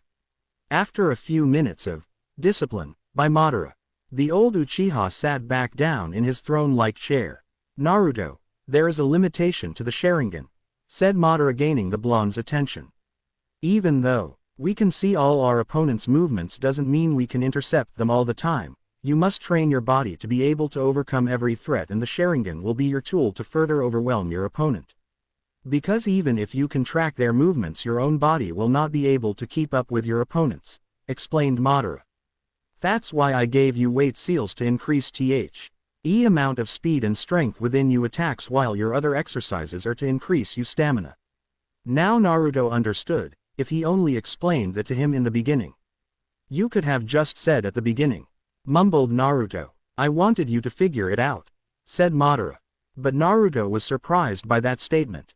I want you to be able to figure these things out yourself, for if you are going to deploy the Eye of the Moon plan, then you will face powerful opponents like the Kages, clarified Madara. Now get back to your training, or do you want me to hit you again? Said Madara with an evil glint in his eye. Naruto nodded and went back to training. Madara faced Zetsu. That didn't take long, commented the former Uchiha leader. Zetsu just stared impassively at its creator. That's because of what I found was quite interesting. And what did you find? Asked Madara, raising his gray eyebrow at his subordinate. A note from the Yondaime Hokage to the Sandaime saying a pay. RSON claiming to be Madara Uchiha took control of the Kyuubi and attacked the village. The village has become quite lazy if it can be infiltrated so easily, but back to the Kyuubi attacker, spoke Zetsu. Impossible. I was sitting right here 13 years ago, and even then my body was not like it was. I couldn't be able to extract the Kyuubi and then attack the Konohagakure with the blade I have now, growled Madara. Some Uchiha is impersonating me, a copycat. We need to find this person and kill him. He could be a threat to me and my plans. He could ruin everything. And I did just that, declared Zetsu. Somehow Zetsu always seemed to please him more and more. Whoever had attacked the village has been manipulating the Akatsuki, through the guise of Madara Uchiha, although I couldn't place a name. I have found out that he has ensnared Nagato, and has ordered him to collect the Biju to seal in the statue. Madara was in thought at what Zetsu said. Someone was influencing Nagato to carry out the exact same plan he thought of. This person must have been a really good copycat, or he just took pleasure in using a name that he couldn't measure up to. But he was influencing the only person who could summon the decrepit statue. Madara's pawn. When the time is right, I will have Naruto deal with the impersonator, because I cannot anymore, although I would love nothing more than to deploy the infinite Tsukuyomi. This person is controlling my pawns, and if it's one thing I hate, is people who meddle in others' affairs. The Eye of the Moon plan was my idea only. Naruto will deploy it, no one else. This Madara aspirer must be eliminated, connived Madara darkly. It's been 2 months since that time when Madara was told about the Kyuubi attack's instigator. He then told Naruto about hoping to have him become even more loyal to him, and it worked like a charm. Naruto became even more devoted and loyal to Madara, saying that he will kill the fake Madara that caused his life to become hell, for he was the epicenter for all the hatred and loneliness Naruto suffered in his life. It was all because of him, but he would soon have the power to kill him with mutual hatred. But there was one thing missing. The fake Madara was responsible for the attack against the village. He may have even had a hand in the Uchiha massacre, thought Naruto as he was resting from his physical training. It was because of him that the village hates me, but also the Yondaime Hokage had a part to play in that. But the fake Madara may have killed my parents. Zetsu, yelled Naruto. If there was anyone that could find out who his parents were, it was the plant man. Zetsu rose up from the ground, only his upper body was visible. Yes, Naruto? Asked Zetsu. Was the first time the blonde asked for something from the colored man. I want you to run a DNA test at the Konoha hospital by infiltrating the village to find out who my parents were, spoke Naruto rather quickly. Zetsu was surprised. He never expected something like that. Okay, but first, I will need some of your blood so I can compare it to anyone in the Leaf Village, stated Zetsu. An hour later they began a blood extraction. They watched as the red liquid filled up the small container ready for the test to happen at the hospital. I will be back in a few hours, said the plant thing. It was night in Konoha and all was quiet. Not a single soul was stirring, not even in the hospital. Zetsu morphed from the ground, in the middle of the reception area. Black Zetsu being a powerful sense. Or so he could sense the signatures of everyone in the hospital, and it felt nothing in the hospital except for its patients. "Do you know Naruto hates hospitals?" stated the white version to the black one. "Yes," it simply said. "Oh come on, I wanted to surprise you." They made their way to a certain wing in the hospital where they found many things, including operating machines used for scanning DNA and among other things. "Ooh, this is the place, right?" asked the white. "No shit." They took out the necessary hospital equipment needed for the procedure. Zetsu didn't have fingerprints, so it wouldn't leave behind any. Zetsu typed away on the keyboard that operated the computer. It then compared the DNA results between Naruto and his parents, hoping to find any inkling on who they were. The first picture that came up on the screen was a beautiful red-headed woman with violet eyes and a round face. "Ooh, she's pretty," said white Zetsu. "This is Naruto's mother. Her name is Kushina Uzumaki. Birthday, July 10th. Blood type, B. Jonin. Status, deceased," stated Black Zetsu. "Oh poor Naruto. Time for the father, quick, quick," said white Zetsu with glee. The second picture that appeared was a handsome spiky blonde-haired man with blue eyes. White Zetsu was shocked. The Yondaime Hokage was Naruto's father. Now it made sense to the artificial human. Of course Yondaime would seal the Kyuubi within his son. How come they didn't see it before? Minato Namikaze. Birthday, January 25th. Blood type, B. Kage. Status, deceased, spoke Black Zetsu. Now this is a surprising turn of events. Who should we tell first, Naruto or Madara? Let's tell them both, spoke Black Zetsu. Ooh, can't wait for Naruto's reaction, said white Zetsu. The fly trap man morphed into the ground not before ridding any evidence that it was there, but wait, said white Zetsu. There's more. Zetsu eyed this new information that appeared on the computer screen. It was tracing other relatives, but since Naruto's parents didn't have any siblings, it instantly went through grandparents and great-grandparents. "What do we have here?" stated the black half. The sun was shining brightly over the Konohagakure, the birds were singing. The rivers were flowing, the leaves were dancing in the wind, and two freaks wearing green jumpsuits were shouting about the power of youth. It was one of the now rare few times the sun actually shined, but it still lacked the warmth that came with it. Sakura Haruno was on her way to the Yamanaka flower ship. The village seemed happy, happier than it has ever been. But Sakura, she was just normal. In fact, she wasn't even overjoyed that she was apprenticed to Tsunade. She didn't know why, but hopefully she may find the answer to the question, in time of course. The flower shop was now in sight, and she could see her best friend Ino Yamanaka behind the checkout examining her nails for the 17th time that day. Sakura sighed at the image. Some people never change. Ino used to do that when they were younger. All the time. She opened the Yamanaka flower shop door and heard a ring of the doorbell. Ino was broken out of her stupor when her best friend walked in. "Hey Sakura," greeted the platinum blonde. "Hey Ino," greeted Sakura back. "So I heard the news," said Ino, trying to start up a conversation with the pinkett. "What news?" asked Sakura. "Oh, you know, here's been word that a certain pink-haired genin became the apprentice to the Godime Hokage, Tsunade Senju," spoke Ino in an informative tone. "But those have to be rumors, since they never said an why thing about your massive forehead in it." "What you say, Ino pig?" screeched Sakura, flames of feminine fury flickering off her form. "You heard what I said, billboard brow," said Ino, grinding her teeth together. Their noses were inches apart and they looked like they were about to tear each other a new one, until Kiba walked through the door. "Hey Sakura." "Hey Ino," said Kiba with a happy grin on his face, totally unaware of the raging behemoths in front of him. "Get thee out, Kiba," they both yelled at the same time as they threw bouquets of flowers at him, which somehow against the laws of physics propelled him out onto the street. A trail of blood flying of his lip, and his eyes were wide and white. Kiba felt like a mountain had just hit him while being kicked in the gut by a donkey. Today just wasn't his day. At the same time, Shikamaru walked around the corner and saw Kiba unconscious on the ground, sporting a large bump on his head and a trail of blood at the corner of his lip, and possibly some cracked ribs. When Shikamaru looked to his right, he saw Ino and Sakura arguing. more like screaming like raging banshees and calling each other names. Troublesome, muttered Shikamaru as he stepped over Kiba and continued on his path. Whoever had the thought that women were sensitive creatures by nature, must have been stupid at the time. I mean seriously, this is why I don't get my mom mad. She's dangerous enough as it is. But back to Sakura and Ino. You are so lucky, Sakura, I mean being apprenticed to the Tsunade of the Sannin. Do you know how many women would kill or maim for that position? Commented Ino.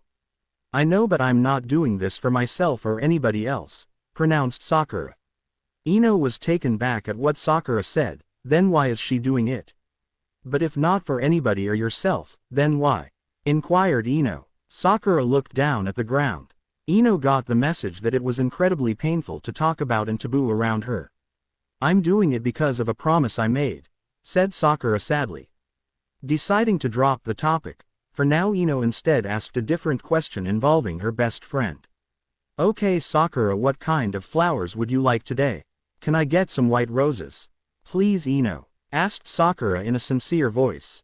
White rose is great, the symbol of passion, remembrance, happiness and love. You chose well, forehead, said Ino as she tied a bouquet of white roses together. So who's the lucky guy that's got your eye? Asked Ino, knowing this would be good gossip.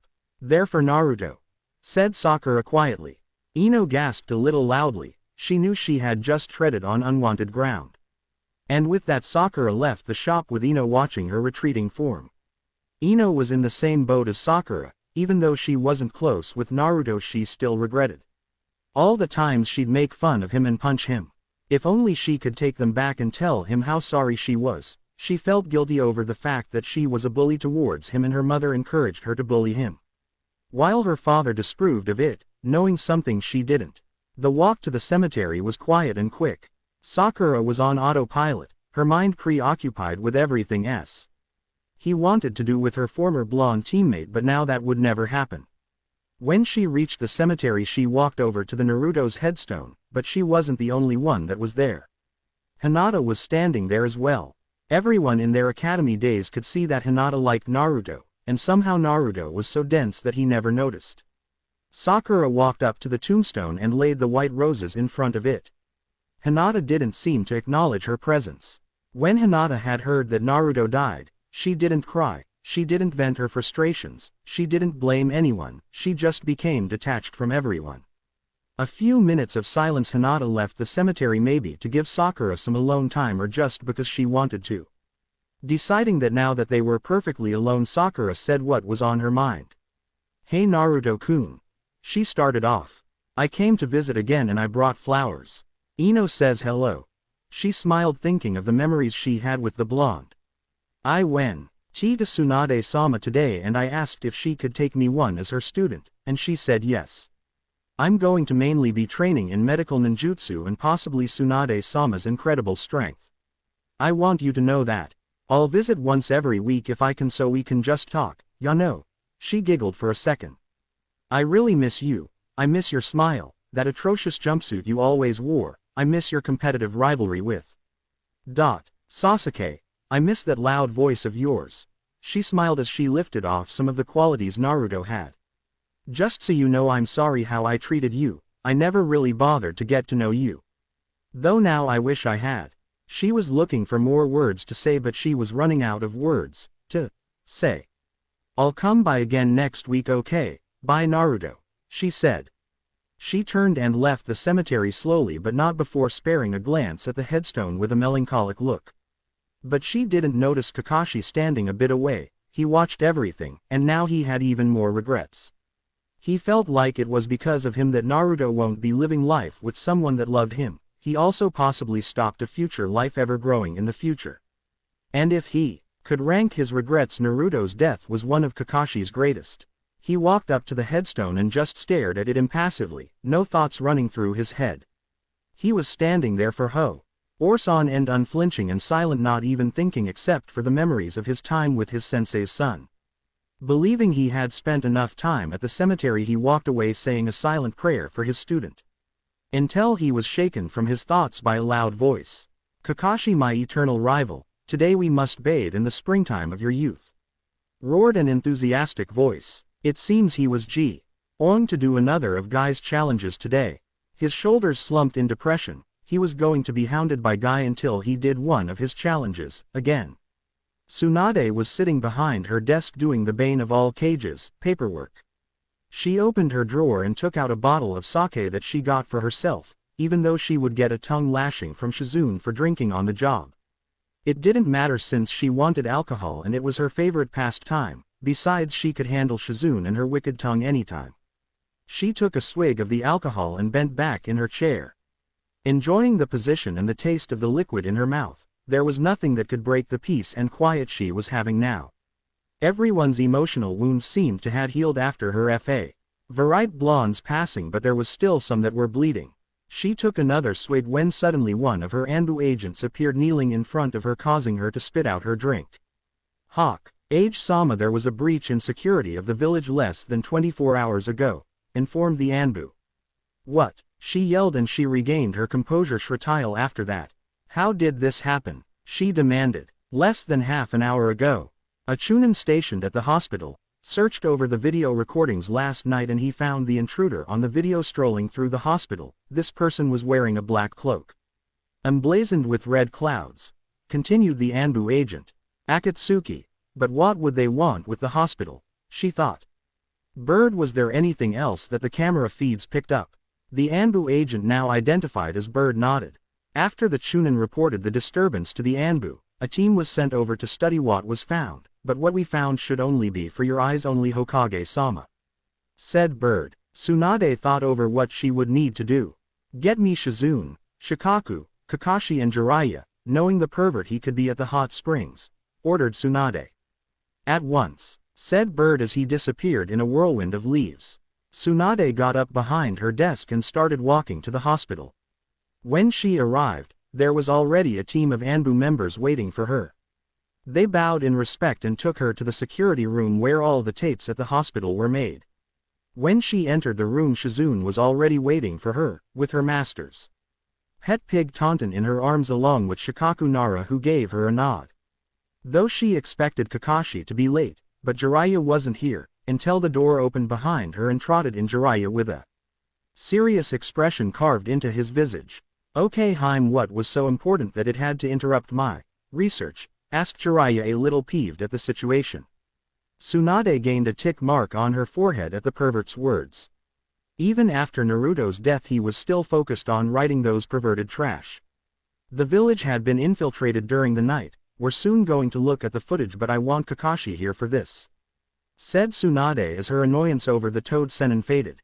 Jiraiya, Shizune and Shikaku were surprised and worried. Konohagakure was one of the most difficult places to sneak into. It was just as hard to get into like Omegakure and their security. You needed to be a master of stealth just to get past the sensory barrier that surrounded Konoha, but to freely walk in with a black cloak with red clouds on it without drawing attention to yourself was near impossible. When Itachi Uchiha and Kisame Hoshigaki entered the village looking for Naruto, that was different. Itachi was a former Konoha Anbu captain, so of course he knew of the village's defenses and the way to get around them, and Kisame had assassinated other countries' daimyos and gotten away, so he at least was an expert at stealth. An hour passed and yet Kakashi had yet to arrive. Tsunade gained a tick mark at his tardiness. Another hour passed and Tsunade had gotten another tick mark at Kakashi being 2 hours late. By the time of the third hour had passed, Tsunade now had 3 tick marks on her face, which was throbbing wildly, and boy was she pissed. The door opened to reveal Kakashi reading that stupid orange smut he read. He greeted the 3 others in the room with a casual, "Yo," and I smile, but instead of a hello back he got a punch in the face by Tsunade. Lucky for him it wasn't chakra infused. Kakashi got up off the floor and dusted himself off, but was still surprised that Tsunade just attacked high out of the blue. Now that we are all here, let's get Kakashi up to speed, said Jiraiya, trying to defuse the situation since things have been tense between the two Sannin and Kakashi. Jiraiya cleared his throat and spoke to Kakashi, since it was better if he did it and not Tsunade. Over the night the Leaf Village was infiltrated by an unknown assailant. Who they are and how they got in still remains a mystery, as they penetrated through the sensory barrier with relative ease. However, they weren't really careful when they arrived here at the hospital where we caught them on the building's video surveillance, but what we do know is that the assailant was wearing a black cloak with red clouds. They now had Kakashi's full attention. If it was anything concerning the Akatsuki, it wasn't good. Shizune tapped a few buttons on the keyboard, activated the monitor and selected the recorded tape. When the image came to life, the first thing they saw was the reception area. Then what looked like a Venus flytrap-like thing started morphing from the ground and then became a full body, and as clear as day they could see the black cloak with the red clouds. The Chunin was right, it is the Akatsuki, said Shizune and Taunton oinked worriedly. But what could the Akatsuki want with this hospital? There's nothing special about it, spoke Shizune, getting an oink of agreement from Taunton. But they already accessed the village when they were looking for Naruto, but those were Itachi and that other ninja Kisame. Why would another Akatsuki agent come here again? And there's something not right here, stated Shikaku. All eyes were on him, even the pigs. From what the information tells us that Jiraiya-sama was able to conjure up is that the Akatsuki work in pairs, so where's his partner? Said Shikaku as he gestured toward Zetsu on the screen. This is starting to get more confusing by the second. None of this information gives us something to go on, but Shizune's right. Why the hospital? Said Tsunade as she rubbed her temple. Maybe it's not the hospital that interests them, spoke Kakashi, getting everyone's attention. He was about to speak again before a new voice made itself known. Maybe it has nothing to do with the hospital at all, or whatever they need to do is within the building. Everyone in the room turned their attention toward the door when after a second scowls started sprouting. Before the doorway was an old man with black spiky hair, covered in bandages mainly in areas such as his right eye and right arm, leaning on a cane. Danzo, growled Jiraiya. The darkness of the shinobi was standing before everyone, his impassive face unreadable. Along with him were the Hokage's two other advisors, Homura Mitokado and Kaharu Udatane. What are you doing here? Asked Shikaku. Anyone could see that his body was tense, but it was always tense around Danzo. We received a message that the village had been infiltrated by an agent of the Akatsuki, stated Homura. Is this true, Tsunade? Asked Kaharu. Yes, answered Tsunade, her unease and annoyance just rippling off her. Then you have also yet made another lapse of judgment on the security of Konoha, spoke Danzo. The scowls just got a whole lot bigger. First, the Sharingan abandons the villa. And not a day after we lose our weapon, the Jinchuriki, and now a wanted group of missing ninja are now able to waltz freely from within and out our village. Those circumstances were not her fault, defended Shikaku. It was the Uchiha's own choice to leave the village, and it was his choice to kill Naruto, and we have no idea about the capabilities of the rest of the Akatsuki. Danzo didn't seem fazed, but he knew this was not a battle he could win at the moment. All the 7 people in the room turned their attention back to the screen where the plant thing opened up to reveal a man, one Hal F, completely black and the other white with green hair. Peculiar, said Homura. This person's appearance was strange to say the least. But being half-colored was not the weirdest to Homura, it was the fly-trap-like appendage. They watched as the black and white man walked through the hospital to a certain wing. When he arrived, Shizune and Tsunade instantly recognized it as the room where all the blood tests and all other things concerning blood is performed. Then the plant thing took out a small vial of red liquid and scanned its contents into the monitor. And what appeared next made everyone freeze. It was a picture of Kushina Uzumaki, the red-hot-blooded habanero. They were unable to hear anything the person was saying because the video doesn't record sound. They paused the monitor again and decided to have a chat. Why would the Akatsuki be interested in Kushina? She's dead, inquired Jiraiya. Maybe it had to be the fact that she was the former Jinchuriki of the Kyuubi, answered Shikaku. Shikaku was later given knowledge of this as the village's head Jonin, and Tsunade also knew, of course, being the Hokage, and she also informed Jiraiya and Shizune. No, it's something else. But what? Said Tsunade as she bit her finger. They continued to play the tape where they saw something else that shocked them. An image of Minato Namikaze appeared on the screen. Okay, that's it, I give up. What do the Akatsuki want with dead people? Yelled Tsunade. The pieces of the puzzle were not fitting together. None of this made any sense. Tsunade studied the image of her predecessor and Jiraiya's former student. It was amazing how no one figured out that Naruto was Minato's son. I mean, come on, the kid was a younger clone of the man. That's it, Naruto. Jiraiya, Kakashi, do you think this has some connection to Naruto? Asked Tsunade. No, nothing comes to mind. Naruto is dead. I don't see why the Akatsuki are interested with him now since the Kyuubi's chakra has dispersed, responded Kakashi. Same here, Haim, but I don't see why the Akatsuki would care about Naruto's parentage. They wouldn't care if he was Kami's kid. This doesn't make any sense, said Jiraiya as he rubbed his hand through his hair. They watched the rest of the recording and they were back to square one.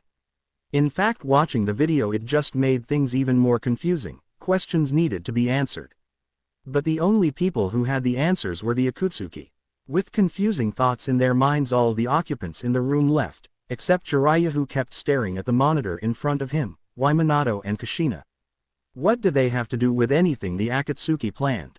At Myobokuzen, the great Toad Sage was pondering whether to tell Jiraiya that Naruto is still alive. He had argued with H himself for hours whether or not to tell him. But in his prophecy he said that either a great savior or destroyer would come about in the world, but it was not his place to decide such things. In the end he decided to withhold the information from Jiraiya until it was truly necessary. He would just observing all creation, watching as nature takes its course. But he would tell Jiraiya of the new news he had received. Something which would ultimately decide the course the world will take. Hey ya old geezer, wake up! Yelled Shima, a Toad Sage of Myokuzen. M.A. You shouldn't call the Honorable Sage such a disrespectful title. Berated Fukasaku, another sage of the Maze Mountain. Shut up ya old fart. We've been sittin' here for hours and now dinner is all cold. It's not easy buying a housewife, ya know. Yelled Shima. Stop callin' me an old fart, ya dusty bag. And who cares about dinner? Bit back Fukasaku. I care, since I'm the one doing the cooking. Both old toads started arguing, gaining the Honorable Sage's attention. Now spouses shouldn't fight, said the elder. The two small toads looked back at the elder, waiting for what he was going to say. Please summon Jiraiya as soon as you can. There is something I must tell him. The two toads were astonished. The old toad wanted to speak to Jiraiya again. Fukasaku then did the appropriate hand signs for a reverse summoning. Gyuku Kuchio's no jutsu, yelled Fukasaku as he slammed his hand down on the ground where multiple symbols appeared on the ground. Smoke appeared and it revealed the form of Jiraiya. The Sannin was flabbergasted. He never expected to be back at Myobokuzen. Fukasaku-sama, asked Jiraiya. Jiraiya-chan, the great Lord Elder wishes to speak with you, said Fukasaku. Jiraiya turned and faced the great elder. Will ya hurry up, I wanna to have dinner, shouted Shima. Her annoyance was very well known at this point.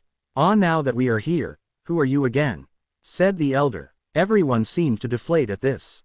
Jiraiya, yelled Shima. She wanted to get this over with and go and make dinner. Ah yes, Jiraiya, I have summoned you here because I have had another vision, another prophecy, said the sage. What was in your vision? Asked Jiraiya. If another vision had been made, it was either good or bad. In my dream, I saw a great beast, a foul creature. It created countries, swallowed oceans, split the land, carried mountains, and with its breath spawned hurricanes, and its mere presence alone will immerse the world in terror, and yet this creature is a part of nature and nature is a part of it. Spoke the sage. Jiraiya was scared. This beast didn't sound all that nice to him. This beast will come to our world soon, and with it probably our destruction. It is the harbinger of the end days. When you hear its howl you will know that it has come, spoke the elder sage. This seemed to depress everyone else in the room. That was not a good way to start a prophecy. However, there was someone else in my dream, continued the elder sage. Who? Asked Jiraiya carefully. He needed to find this person and possibly save the world.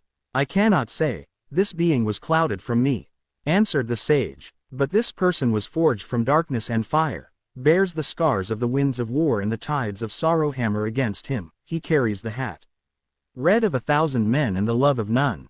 He holds up the pillars of the earth and his power sparks hope and fear in the world. He will rise and subjugate the beast. Jiraiya gained some relief of who the sage described. But that one word seemed to awaken something in Jiraiya. When he does enslave the beast he will either bring salvation, or despair, depending on which path he takes. Spoke the sage. It opened its eyes and examined Jiraiya. To unearth this person you must stare into the eyes of the abyss and shadows, and it will find you. Is that it? Asked Jiraiya. Yes, that is it, spoke the sage. But Jiraiya, this person may be an even greater threat than the beast. With those words Jiraiya was sent back to where he was summoned. Jiraiya found himself in the Hokage's office. His sudden reappearance startled Tsunade. Jiraiya, what happened? Where did you go? Shouted Tsunade. Jiraiya cowered under the glare. He then started to tell her everything. The sage told him about the great beast in the person of fire. A great beast that swallows oceans and a man that bears the scars of the winds of war. Tsunade was baffled. Jiraiya, do you think this beast is the Kyuubi? Asked Tsunade. No, I don't think so, Haim. I believe that this beast is even a greater threat than the Kyuubi, answered Jiraiya. And what of this mysterious person, the one with eyes like the abyss? Said Tsunade. I don't know, Haim, this is all that I was given. I'm just as perplexed as you are, said Jiraiya. But there was something that the elder warned me about, said Jiraiya, gaining Tsunade's attention. He said that this person may be an even greater threat than the beast, spoke Jiraiya with a grim voice. They both sat in the room while silence reigned over them. At dark, the dark hovel with Madara and Naruto. Madara was having a nap, since he's old. Naruto was resting, sleeping soundly, until Madara got up and whacked him over his head with the blunt side of his Kusarigama. Ow, what was that for? Asked Naruto. We are now going to begin the first part of your true training, Naruto. We are going to begin elemental manipulation, explained Madara. This got Naruto excited because he was fed up with all the physical exercises. I believe that your physical body had adjusted well to all the exercises. Naruto got up and took off his black Saint, and he was right. Naruto was now well built. He wasn't overly muscular, and yet he wasn't skinny as a twig, and he was lean and fit, a perfect combination. Then Madara finally took notice of the necklace around Naruto's neck. It had a green crystal in the middle with 2 accessories on either side. Madara had seen that necklace before. Naruto, said Madara. Naruto turned to his sensei after putting his black vest back on. Where did you get that necklace? Asked Madara. Naruto looked down and saw the necklace hanging by his neck. I won it in a bet, from the old woman who hides behind a genjutsu to make herself look young, answered Naruto. Tell me, I wish to know, did that necklace belong to the first Hokage? Inquired Madara. Yeah, it did, answered Naruto confusedly. Madara didn't respond, but he was thinking of something that could work.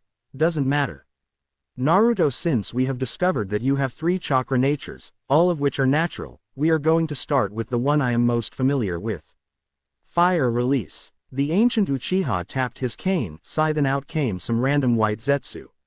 The white Zetsu kneeled in front of Madara like a loyal dog that obeyed any order. The old Uchiha lifted his Kusarigama and channeled chakra into it and decapitated the head of the white Zetsu, and then it turned into a tree. These Zetsus are basically clones made of the first Hokage's DNA. I channeled my Yang chakra through my scythe and used the Hin no Jutsu, Flying Swallow Jutsu, simultaneously. That's why this dead Zetsu turned into a tree when it came in contact with my Yang chakra. I don't understand, said Naruto. But Madara expected this. I will explain. There are 2 types of chakra in this world that people can utilize. Yin chakra and Yang chakra, said Madara. Yin chakra is making imagination into reality and is the spiritual energy that is talked about, while Yang chakra is breathing life into form and it is the physical energy. I see, so when you killed the clone, you breathed life into it, then it became a tree, said Naruto. Exactly, my young apprentice, but let's get back to the original reason why I killed this Zetsu. Madara plucked a leaf from one of its branches and held it between his fingers. In order to strengthen your fire jutsus, you must be able to take fire manipulation to the highest level. In order to do this, you must be able to convert a certain amount of chakra into fire, and burn this leaf fully. Madara then plucked 2 more leaves. For wind and lightning you must do the same, however each element has different personalities, you could say, for usually our chakra nature is taken right out of our general personalities.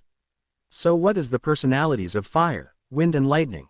Asked Naruto. For fire, imagine your chakra as a ball, then compress the ball and release all that energy at once. Although I don't have lightning nature, I can still teach it to you. For lightning, imagine Your chakra as fast streaks arcing about at irregular intervals, and for wind cut your chakra in two and then grind them together like sharpening a blade. You're quite lucky, Naruto.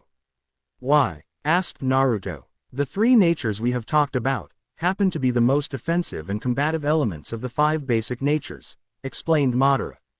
He coughed a little after the sentence. Zetsu calls them the triple threat. But won't I need to learn any defensive jutsus? Questioned Naruto. That's why we have the Susanoo, clarified Madara. Susanoo, said Naruto. It's when you use both them. Amaterasu and the Tsukuyomi at the same time, creating the perfect defense. Spoke Madara. Now start you fire manipulation training, or do you require some more discipline? Naruto nodded and he was about to start training when Zetsu appeared between the two. Zetsu, said Madara curiously. Hello. This is great, you two aren't taking your naps, so now we can tell each other what we have discovered, said White Zetsu happily. Spit it out already, snapped Madara angrily, while Naruto's thoughts on his master was, is this guy bipolar? What we have discovered is quite entertaining, said Zetsu. Zetsu took out 2 folders from within his robe and handed one to Naruto. Naruto opened the folder to see a beautiful red-haired woman with amazing violet eyes. Who is she? Asked Naruto. This woman was amazingly beautiful. That is your mother, Kushina Uzumaki, said Zetsu. Naruto gasped and his eyes widened. Now that he looked at the folder he could see some resemblance between them. CH is the shape of their faces and the shape of their eyes. There's more. Once we infiltrated the hospital, I allowed myself to be viewed by the security surveillance where later the Hokage and Severa high-ranking shinobi went to watch the tape, and I discovered something. This gained Naruto's attention. It turns out that your mother was the Jinchuriki of the Kyuubi before you. That seems to explain a lot of things, said Madara now that he thought about it. Maybe when your mother was carrying you within her womb, you subconsciously absorbed or inherited some of the Kyuubi's chakra, resulting in those whisker marks. Continued Madara. This could present ourselves with an opportunity to fuel the Gedo Mazo with the Kyuubi's chakra, yet it could cause you to lose your star TLING recuperative powers and other powers you inherited. Naruto was absorbing everything. His mother was the container of the Kyuubi before him and they now had the chance to further the Eye of the Moon plan. But at the cost of all the powers the Kyuubi gave him. And from what the folder said, his mother was dead. Yes, but that is not the most surprising thing, spoke Zetsu, cutting everyone off from their thoughts. It's who your father is that's the most surprising. Zetsu then handed Naruto the other folder he had. Naruto took the folder and opened it up, where he received the shock of his life. There right in the folder was a picture of the Yondaime Hokage, Minato Namikaze. Is this my? Said Naruto with a cold tone of voice. Yes, answered Zetsu. Naruto stared at the picture of his father. So many feelings running through him, but mainly anger, rage, animosity and hatred. Madara was watching his student carefully. He then turned his gaze upon 4 more folders within the plant mon's hands. Back to Naruto. Without even knowing, Naruto channeled chakra to his right eye where the pattern of his Mangekyo took shape. His 3-pointed scythe pattern appeared in his eyes. Veer Madara saw those eyes, the air would become denser and the light would become darker. His left eye started to bleed as he performed the first of his Mangekyo's abilities. Amaterasu, whispered Naruto. Instantly the folder of his father was set ablaze by the black flames being reduced to ashes in seconds. Naruto was angry, his rage was consuming him. His own father was the one that condemned him to a life of misery and loneliness, and the Sandaime Hokage said that he didn't know who his parents were, that he found him in a forest, but he lied right to his face. He knew all along.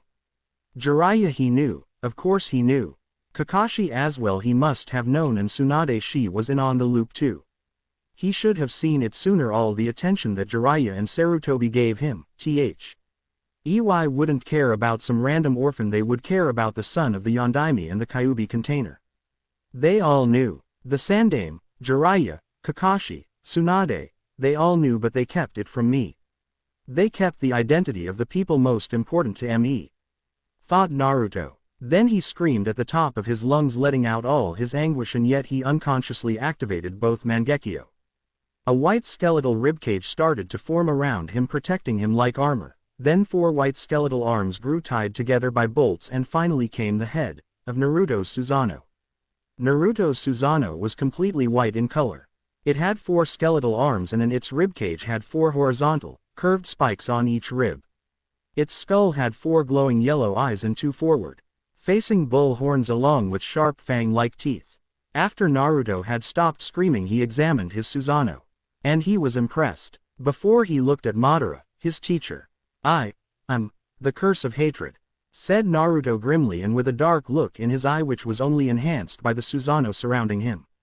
Then his Susanoo roared as well, howling like a wolf. Madara just smirked. He now had the blonde's full loyalty and devotion, and his Susanoo was rather impressive as well. "Zetsu," commanded Madara, still with that unrestrained smirk. Zetsu jumped a little at Madara's tone. "Get ready to transplant my eyes," ordered Madara. Yes, both halves said at the same time.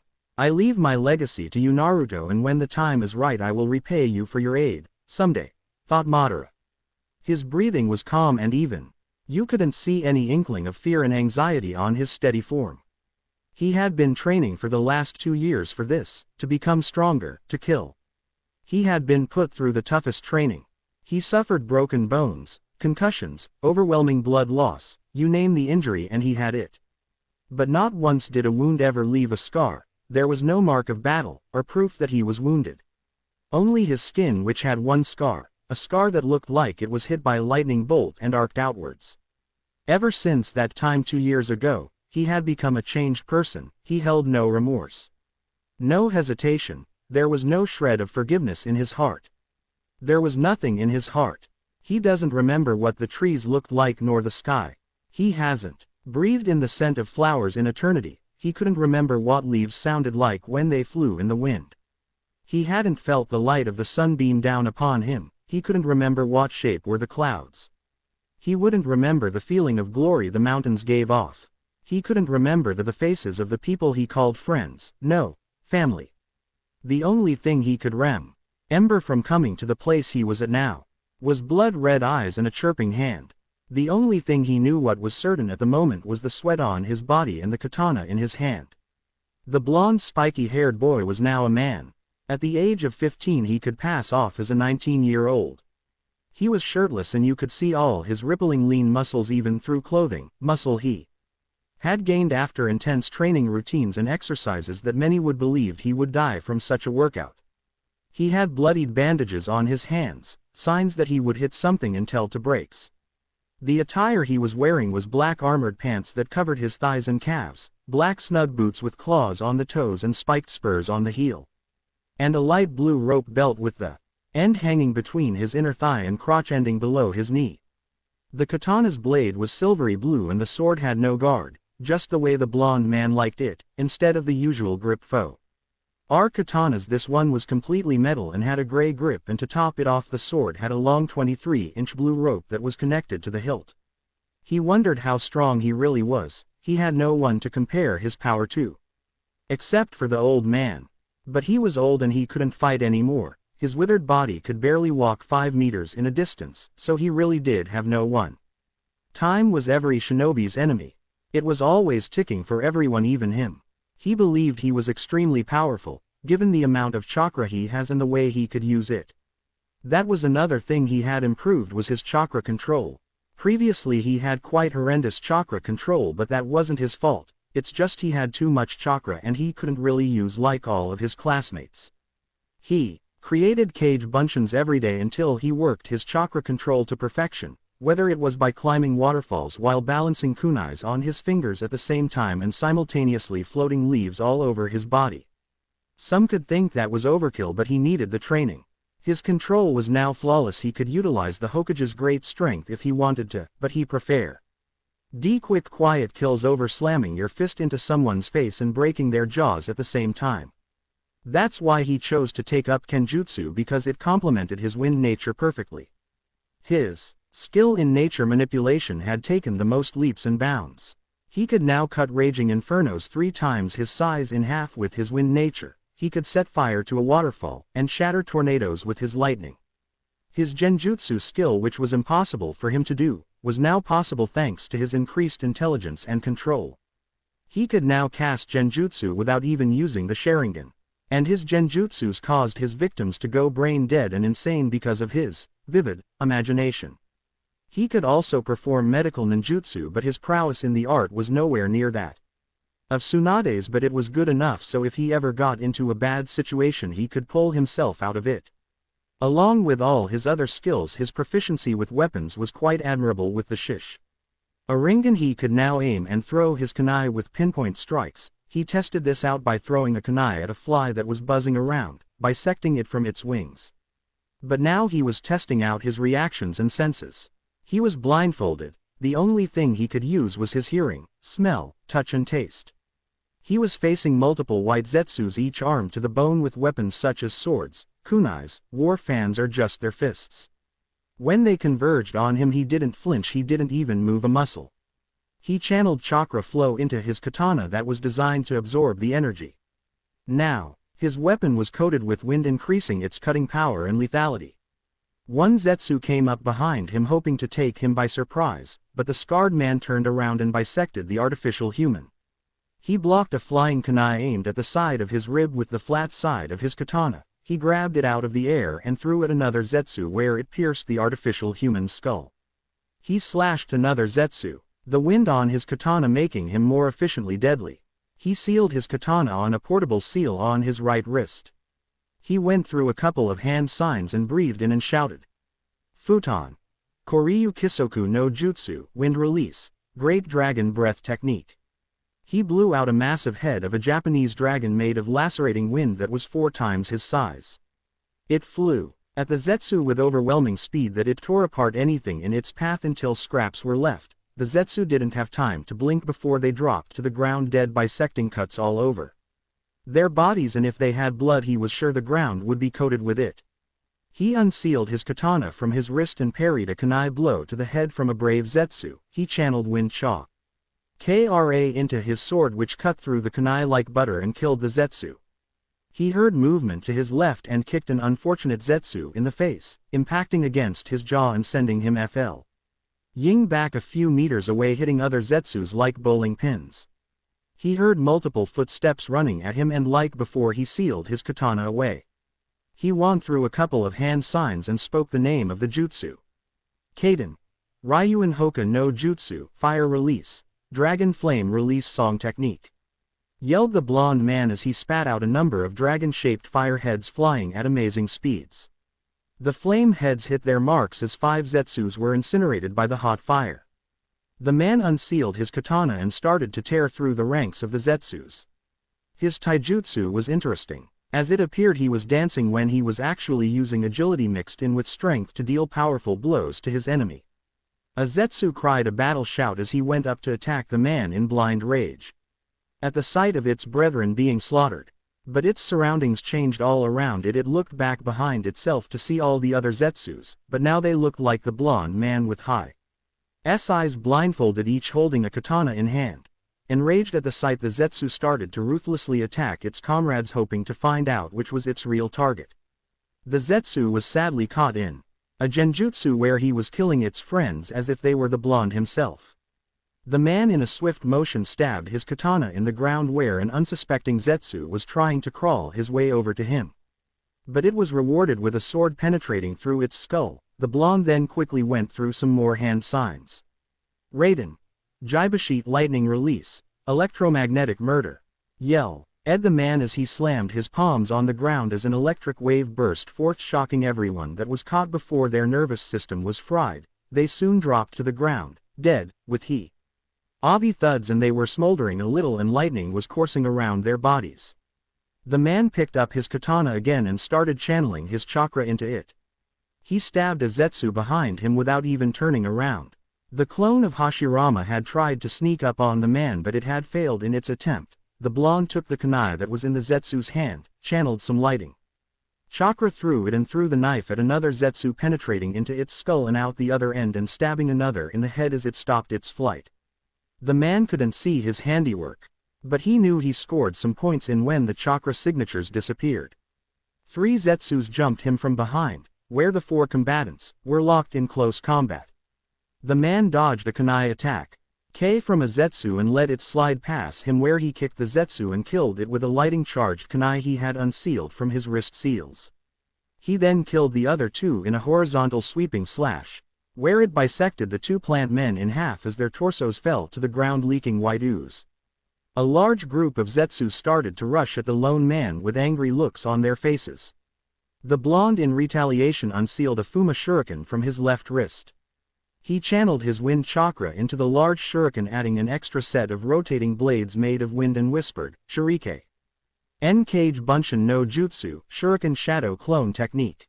He threw the one shuriken, which then became 100 shuriken, and all of them were wind enhanced, where they cut through the Zetsus like sheep to the slaughter and like a butcher's knife to meat.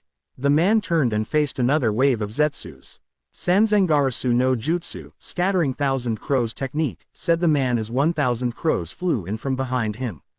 He could use this as the jutsu was just sitting around the place. The crows attacked the Zetsus, distracting them from the real threat, which was the man and his katana. He passed by them within a blink of an eye, and all their heads were lopped off their shoulders with one fell swoop. One final party of Zetsus rushed at the man, trying to end the battle that had been going on. The man sealed his katana and held out his right hand. Instantly a Rasengan appeared until the man pumped wind chakra into it, which then became a spinning white shuriken with a light blue ball in the middle. "Futon! Rasenshuriken!" yelled the man as he hurled the shuriken at the Zetsus. When it made contact, it expanded into a dome of small wind blades that attacked the Zetsus on a molecular level, and finally killing them as their chakra network was severed. The jutsu was more like a poison rather than a series of attacks. When the dome died down, a crater was left with the Zetsus lying on the floor. The man didn't celebrate, he didn't cheer, he just stood there, unwavering, until he turned his attention to someone clapping.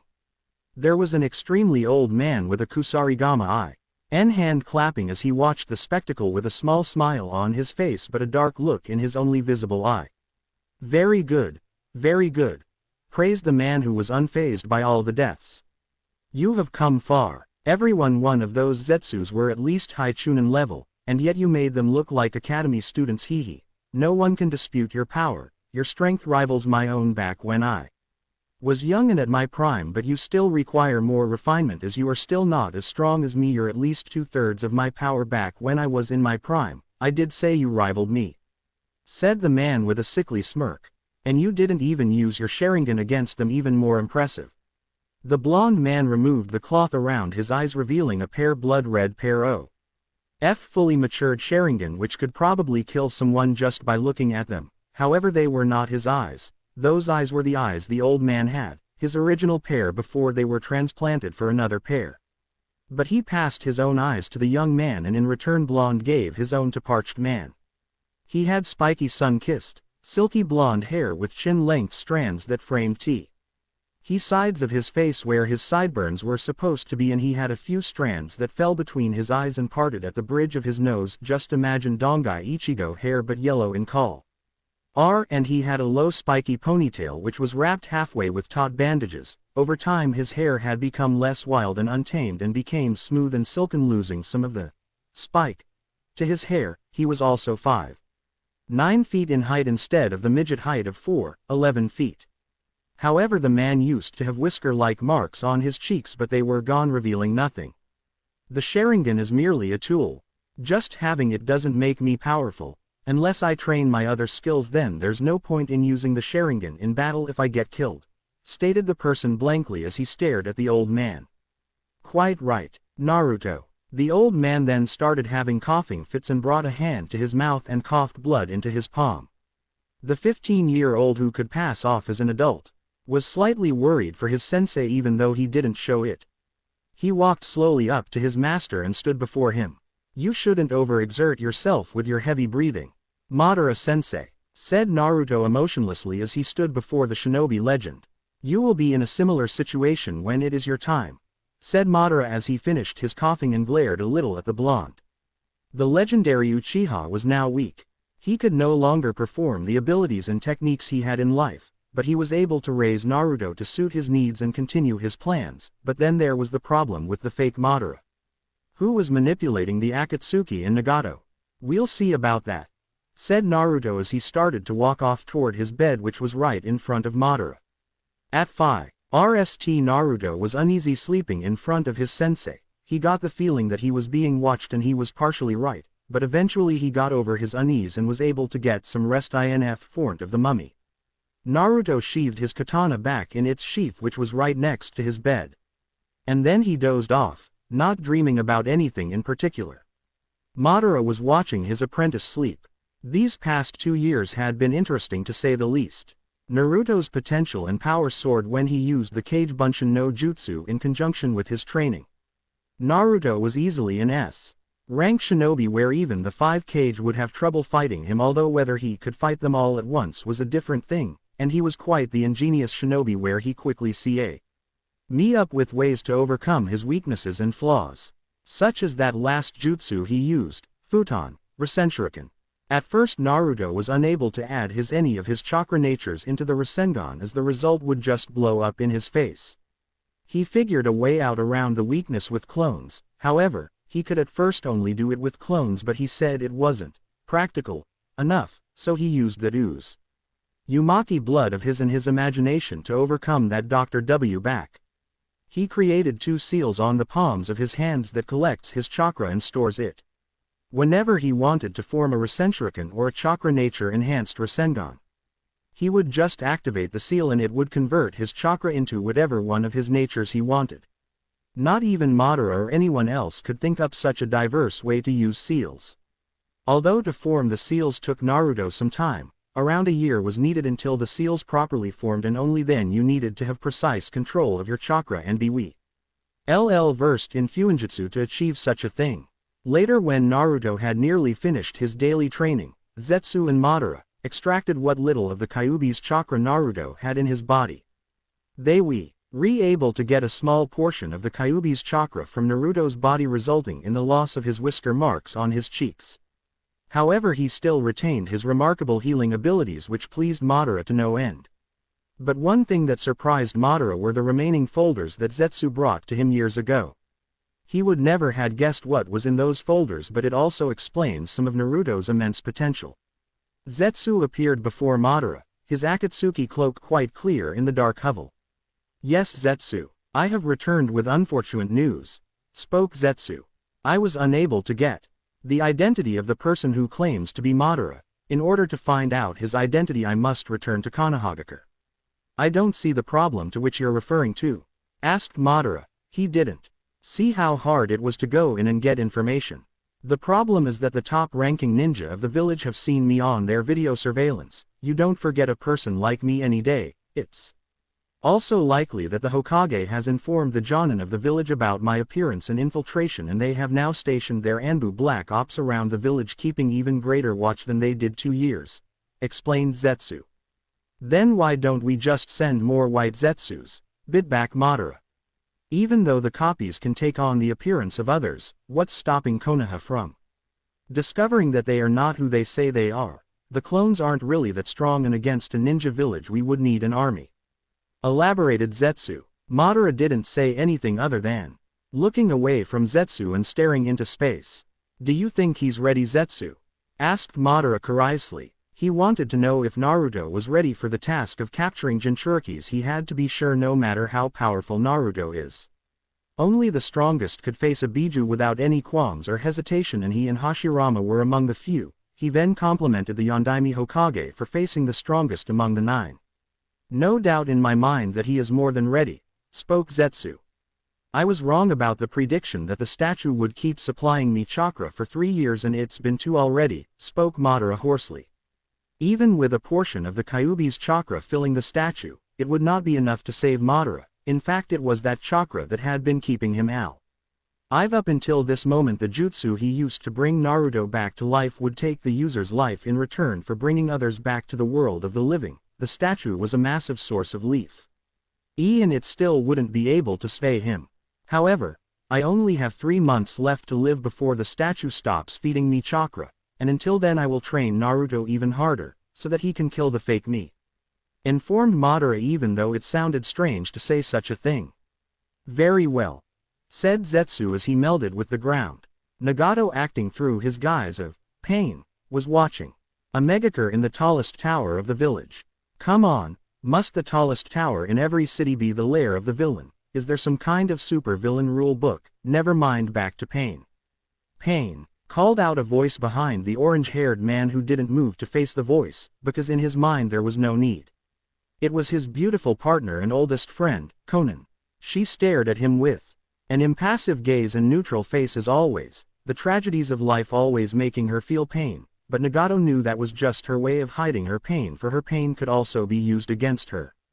Yes, Conan, said Pain without turning to look at her raider. He kept staring out at his village. We need one more member among the Akatsuki, informed Conan, bringing up a subject that was on Pain's mind. I am well aware. With Orochimaru's defection from the organization, we do need to fill his place, but we also need to get the Sky Ring from his possession before we allow any other member in the Akatsuki. But finding him is like trying to find a speck of salt on a beach, and if we do find him, he'll most likely escape like the scavenger he has always been, spoke Pain with contempt as Orochimaru went on his friend list. Zetsu has informed me of a potential candidate, but he has yet to tell me this person's identity nor his capabilities or anything else, said Conan, still with that neutral tone of speaking. Zetsu, he always did have an eye for talent, as a few years ago it was him that informed us of Deidara as a potential member, and he was right, if Zetsu is correct about this candidate, then this person might become a potential and powerful recruit, spoke Pain. Do you think this recruit can be trusted, and even if we do let him into the Akatsuki, will he be able to me? But she was cut off by Pain. Conan, I understand that you have doubts about some of the less savory members of the Akatsuki, such as Sasori and Hidan, spoke Pain. Conan still at her neutral face, but she knew Pain was right, since she never approved of the bloodlust of Sasori and Hidan. But we must trust Zetsu's judgment on this matter. Maybe this shinobi may not be as violent like the other members, said Pain in his stoic voice. Tell me, has Zetsu contacted this person? Asked Pain emotionlessly. Zetsu has told me that he has not set up any contact with the candidate, and it will take at least 3 months before he can discern the persons of interest's location, notified Conan. And our plans have been set back by a year, in part due to the meddling of Eleaf Village and Jiraiya of the Sannin, continued Conan. Pain didn't seem fazed by this news. In fact, this was good news. They could now be more prepared for the extraction of the Biju. The ripple-eyed man looked up at the falling rain. What is it? Asked Conan, generally curious. The winds of change are almost upon us, said Pain as he looked up at the sky. Soon the world will be one step closer to peace, said Pain. Orochimaru was coughing and wheezing in his bed. Things did not work out as planned. The body he was inhabiting was already rejecting him. He didn't know how it came to be this way. He had 1 more year left. 1 more before he was required to switch bodies again. Sasuke wasn't ready. He wasn't as powerful as he wanted, so his body was off limits and he couldn't take Kabuto's body. He was just as important. Who else would keep his test subjects alive, and who else could create the medicine for Orochimaru? He coughed again. His form was racked with pain and he was spitting out blood. He needed to shed his skin again. Like a snake, he needed a young rejuvenating being. He wanted the Sharingan, yes, but he wanted Sasuke at the peak of his power. There was still time. Orochimaru was blissfully unaware that time was every shinobi's enemy. He just refused to believe it. He heard a knock at the door, and he hailed the person to come in. It was his right-hand man, Kabuto Yakushi, his most trusted and loyal subordinate. He was carrying a tray filled with bottles and herbs and various utensils for creating medical alchemies. I have brought your medicine, Orochimaru-sama, said Kabuto with that suave voice of his which makes this vulgar feeling rise up in me. If Kabuto was likened to any animal, he would be a snake, extremely deceptive and cunning. Give it to me, Kabuto, you fool, hissed Orochimaru. Kabuto handed him a small vial filled with green liquid. He uncorked the bottle and forced it down his throat. The liquid tasted vile, but if it helped Orochimaru's health he wouldn't care. Orochimaru-sama, you will have to switch bodies soon. Your health is deteriorating every second you wait. Sasuke isn't ready to switch bodies, so you will have to take another, in order to extend your life, assured Kabuto. I suggest taking a body of one of the low-level Chunin under our command.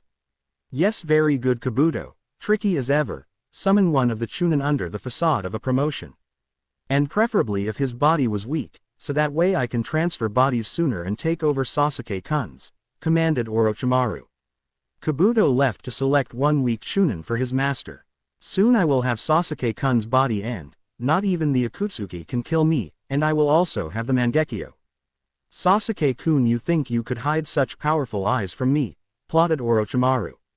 It's a good thing he killed the Kyuubi brat all those years ago. It has set the Akatsuki back by a few years and removed a potential thorn from my side. In a dark room all that was eared was birds chirping and all that you could see was lightning crackling around. Chidori Senbon, yelled the Sasuke as he fired his new Chidori variation at the archery targets, all of them hitting its mark. There was several other targets around the room. Sasuke activated his Chidori again and shouted, "Chidori Nagashi." Lightning started sizzling around the young Uchiha. The lightning struck the targets, destroying them. Sasuke had changed over the 2 years. He was now taller and his face was more masculine, and he was lean and muscular. He now wore a white long-sleeved shirt which was pen at the torso with a small Uchiha crest near the collar. He now has blue cloth that wraps around his waist that is suspended by a purple rope belt that is tied in a bow and black arm guards that went up to his forearms. His personality hadn't changed much since he left Konohagakure. He was still arrogant and he still had dark thoughts about murdering his brother. I don't know what the girls saw in him, but spending years planning to kill someone is pretty emo. But one thing that had changed was that his arrogance had somehow grown, thanks in part to Orochimaru constantly praising him. He now had a mindset that only a Uchiha can defeat an Uchiha.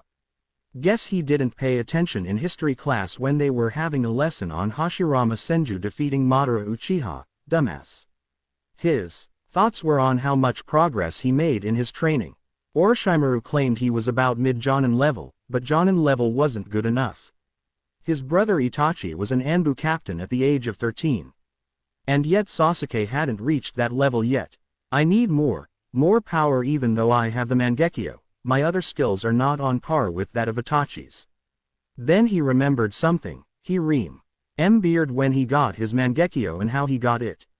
In his mind, killing Naruto was justified. He needed the power and the opportunity had presented itself to him, and he did just what his brother told him to do. He took the life of his best friend. But now Sasuke had little room in his heart for remorse. When he kills his brother he would restart his clan and the Uchiha name would be redeemed. It had been 3 months since Madara said he was going to die. He told Naruto the news, but the Uzumaki just took it like he normally would, emotionlessly. He did feel sorry that the man who was the closest thing to family he has ever had was going to die, but he didn't show his sorrow at the thought, but hid it behind a blank facade so not to show the world. "Naruto," said Madara. Naruto just stared at him with his active Sharingan and with that blank look of his, that face seemed to unnerve the white half of Zetsu. "Soon I am going to die, in less than a week," spoke Madara. Naruto didn't respond, nor did her physically respond. He was above such weak things such as sorrow and regret. "Today you leave the safety of the hovel and go out into the world," said Madara. "Your mission is to deploy the infinite Tsukuyomi on the world by gathering the Biju and reviving the Jubi, but before you can begin the Eye of the Moon plan, you need to eliminate the fake Madara that has been manipulating the Akatsuki and my pawn Nagato from within the shadows under my own name, and before you revive the Jubi you have to revive myself, by using my previous Rinnegan that has been transplanted into Nagato. Since your chakra signature is similar to mine in part to the blood transfusion I gave you all those years ago, you will be able to force Nagato to use the Rinne Tenei no Jutsu to revive me," continued Madara. "I understand what I have to do," spoke Naruto darkly and with the utmost confidence and determination, his Sharingan blazing. "Very good. Zetsu will be assisting you with everything. He is now your subordinate and will obey any command you give out. Even your own voice will silence Nagato's should Zetsu be ordered by the Akatsuki to do anything. Zetsu is exceptional at infiltration and espionage," spoke Madara, where Zetsu melded from a wall and opening his fly trap appendage. "You can count on me," shouted White Zetsu gleefully. The black half seemed to sigh at its white half. "But he's weak," hissed Madara at his failed experiment, obviously irked by the clone's blatant rudeness and for interrupting him. Naruto slightly nodded at his teacher, who was right about Zetsu. He is weak. Zetsu deflated a little but quickly broke from his slight depression and smiled widely, happy and cheery as always. Very well, said Naruto, understanding what was required of him. The blonde watched as Madara disconnected himself from the statue via unplugging the tubes, cutting off his chakra supply that was keeping him alive. Now go, my apprentice, my legacy, my heir, and do not fail me, said Madara, and as his final action, the old man grasped at the sockets of his eyes and pulled out the twin Sharingan from his sockets and grasped them firmly in his hands just before his life passed on. The Shinigami claiming his soul. I won't, sensei, said Naruto. Naruto, after 2 years and 3 months of living in a dark cave, was going to leave. He walked up to a large rock that blocked the exit to the outside world and his own freedom. If Naruto was hesitant about leaving the hovel, then he wouldn't show it. Hesitation was a weakness that didn't have. Naruto activated his Eternal Mangekyo Sharingan. His Eternal Mangekyo was a cross between Madara's and his own. Its pattern was 3 scythes with the back of the blade having a point on it, but it Madara's pinwheel pattern that was located in the middle of his eye that surrounded his pupil, only the colors were inverted. The pinwheel was black instead of red and the concentric toma were red. And the pupil instead of its circular shape had a 3-pointed shuriken as a pupil. Naruto activated his Susanoo to crush the exit and walk amongst the world. Naruto's was completely white in color, even the fiery aura was white. It had 4 clawed arms, its ribcage had horizontal spikes on it, and its skull had a pair of forward-facing bull horns and small spikes on its chin and 4 Omino's glowing yellow eyes and sharp fang-like teeth. The Susanoo raised its fist and smashed the rock that was blocking the way with relative ease using its incredible strength. Naruto still incased in. The Susanoo called out to his subordinate Zetsu. "Zetsu, get me my armor and weapons," yelled Naruto without looking back at the plant man. Zetsu nodded and went to retrieve the things with utter obedience, like a dog serving its master. Naruto for the first time in 2 years saw sunlight. It radiated on him. It was warm and bright and full of hope. Everything Naruto wasn't, nor will he ever be again. The Uzumaki deactivated his Susanoo and surveyed his surroundings, glimpsing the world around him. The first thing he noticed was a large skeleton that looked like it belonged to a great beast that died there long ago. And he also noticed that he was in a basin that was dotted with cliffs and rocky areas. Then he sensed Zetsu return with all the things he asked for. The plant man handed him the necessary clothes that he would use as a ninja. A few minutes later Naruto was fully dressed in his own signature attire. He wore the same black pants and boots along with the same long, blue belt rope. But now he had black armor on his chest along with black metal pieces of armor on his pecs. The armor did little to hide his killer figure, as you could still see all his rippling muscles move with every twitch. He had pronged black metal shoulder pads and pronged black clawed metal gloves and bracers. And to top it off he had a black ankle-length, sleeveless coat. The edges of the koa were tattered and frayed with bright red flame motifs on the edges, along with a symbol of a black, curving dragon with sharp claws, a long tongue, a spiked back and streamlined body surrounded by white on his back. The coat also had a hood and a long collar that held 3 silver magatama by strings.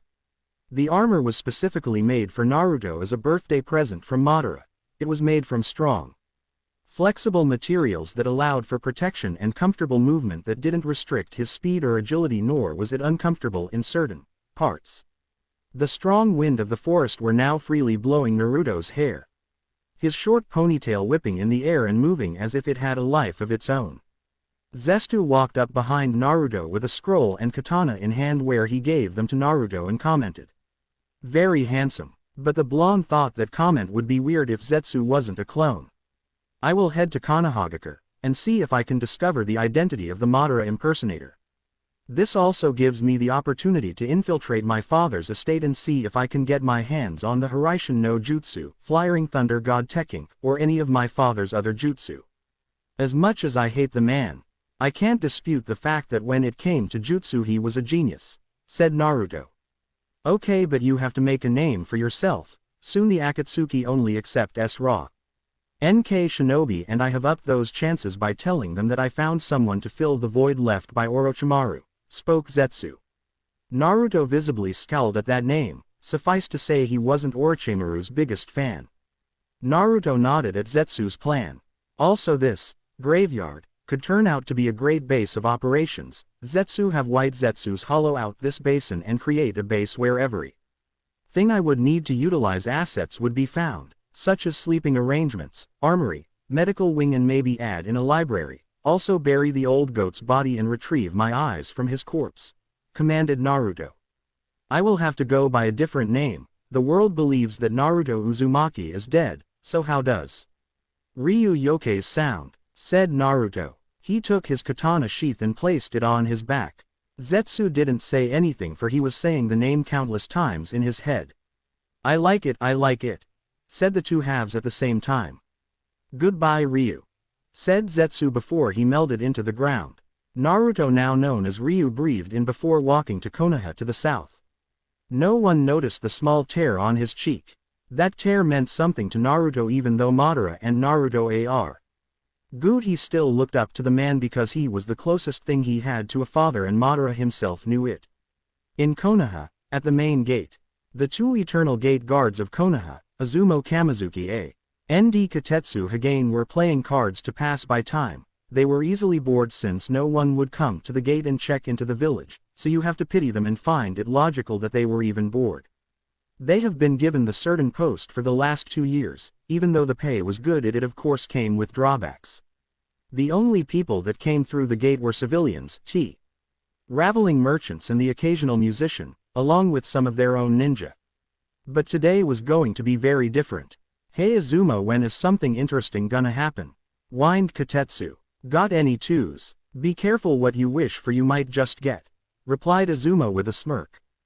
Go fish. It's just I miss the old days when we would run around chasing Nar. Katetsu stopped his sentence before he recited the forbidden name of the village. I know, I miss him too. He always made the village seem like a happier place too, but the damn civilians don't know the difference between Kanai and the scroll it's sealed into. I miss his pranks. I particularly like the one where he painted the Hokage monument in the middle of the day without anybody seeing him, especially with that hideous orange jumpsuit he used to wear, said Izumo. Both men chuckled at the thought of the blonde boy's antics. Or the time that he painted every major clan's underwear orange, chuckled Katetsu at the memory of Naruto and his pranks. Their thoughts were soon interrupted when a hooded figure wearing peculiar armor, a black, sleeveless coat and carrying a katana on his back, walked up to the front gate and almost past the registration booth, completely ignoring the two Chunin. Hey! Shouted Katetsu in order to get the mon's attention.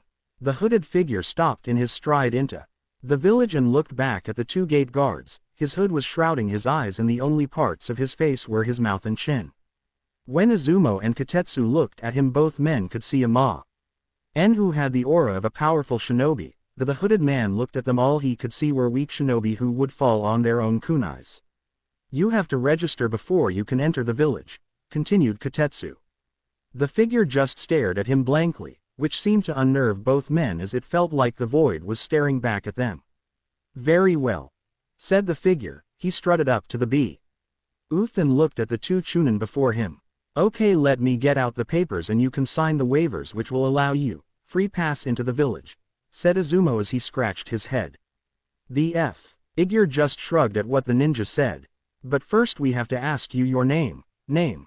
Asked Izumo. Ryu Yosuke, said the figure, but before the two gate guards could do anything they made the mistake of looking into a pair of Sharingan eyes. A few seconds passed and the ninjas dropped to the ground with loud thuds. Katetsu fell on the floor while Izumo's head banged against the desk. Naruto. Ryu checked Izumo's pulse to see if he was dead or alive. Sometimes he could accidentally kill people when using his genjutsu where they became brain dead. Naruto could feel the even rhythm of Izumo's heart, signifying that he was just unconscious. He knew that Anbu teams are dispatched every 2 hours according to Zetsu's information, so that leaves a limited amount of time to get the information and get out. His father's estate was secondary. Also, he was purposely cloaking his chakra so the barrier core wouldn't detect him, but the Hyuga clan would be a thorn. He'd have to watch out for them. Ryu walked away from the booth and continued on into the village, intent on discovering who his teacher's fake was. Zetsu was right. The village has become lazy in the years of temporary peace. I wonder if the village will fail to function as a hidden village, thought Naruto as he walked through the streets of Konoha. No wonder Orochimaru was able to get in easily and launch an invasion at the same time. As Ryu walked among the people, they didn't see his face because of his black hood, but some glanced at him because of his samurai-like armor and long katana. Naruto didn't care why they were looking at him. All that matters is the fact that his goal was more important. If I was to take a guess where they register ninjas and their ninja log, it would be around the Anbu headquarters or the Hokage Tower. Mused Ryu. Hokage Tower first, then head to Anbu HQ. When I don't find anything, shouldn't be that hard. He was so caught up in his thoughts that he didn't register the shoulder that bumped into his. He heard a rude shout saying, "Watch it, buddy," from behind him. A few minutes earlier, Shikamaru, Choji and Kiba were walking down the street reminiscing about their recent missions and the exciting things they did. And I was all like Ka Chao and Hinata was poppin' the dudes with her Juken and Shino. Well, he was just being Shino, said Kiba, excited by wallowing in his own glory. Shikamaru didn't seem to care, and Choji was stuffing his face with chips again, and he wasn't listening to what Kiba had to say. Troublesome Kiba, why can't you tell a story nor Mally like the writer of this story that we're in? Said Shikamaru lazily and looking up at the sky, probably at me, the writer. His fellow shinobis looked at Shikamaru as if he had lost all his intelligence, which was truly something to behold, as a dumb Shikamaru was hard to imagine. Us Shikamaru were not in a story, spoke Choji as he stopped eating his chips when he heard what Shikamaru said. Screw what Shikamaru said back too, but he was cut off as a shoulder bumped into his own. Now, Naruto stopped his track and turned to who he bumped into when the person rudely addressed him. And he was a little surprised when he glanced at Kiba. Of all the shinobi he had to bump into, it had to be the one covered with fleas and plagued with perverted thoughts. Not to mention Kiba's voice was loud. He liked quiet people. Like Zetsu when the plant man was not all hyperactive.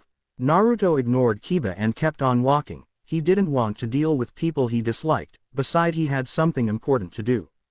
Besides, he had other problems like finding out about the identity of the fake Madara and taking what was rightfully his. When Ryu started to walk away, that was indeed a move that pissed Kiba off.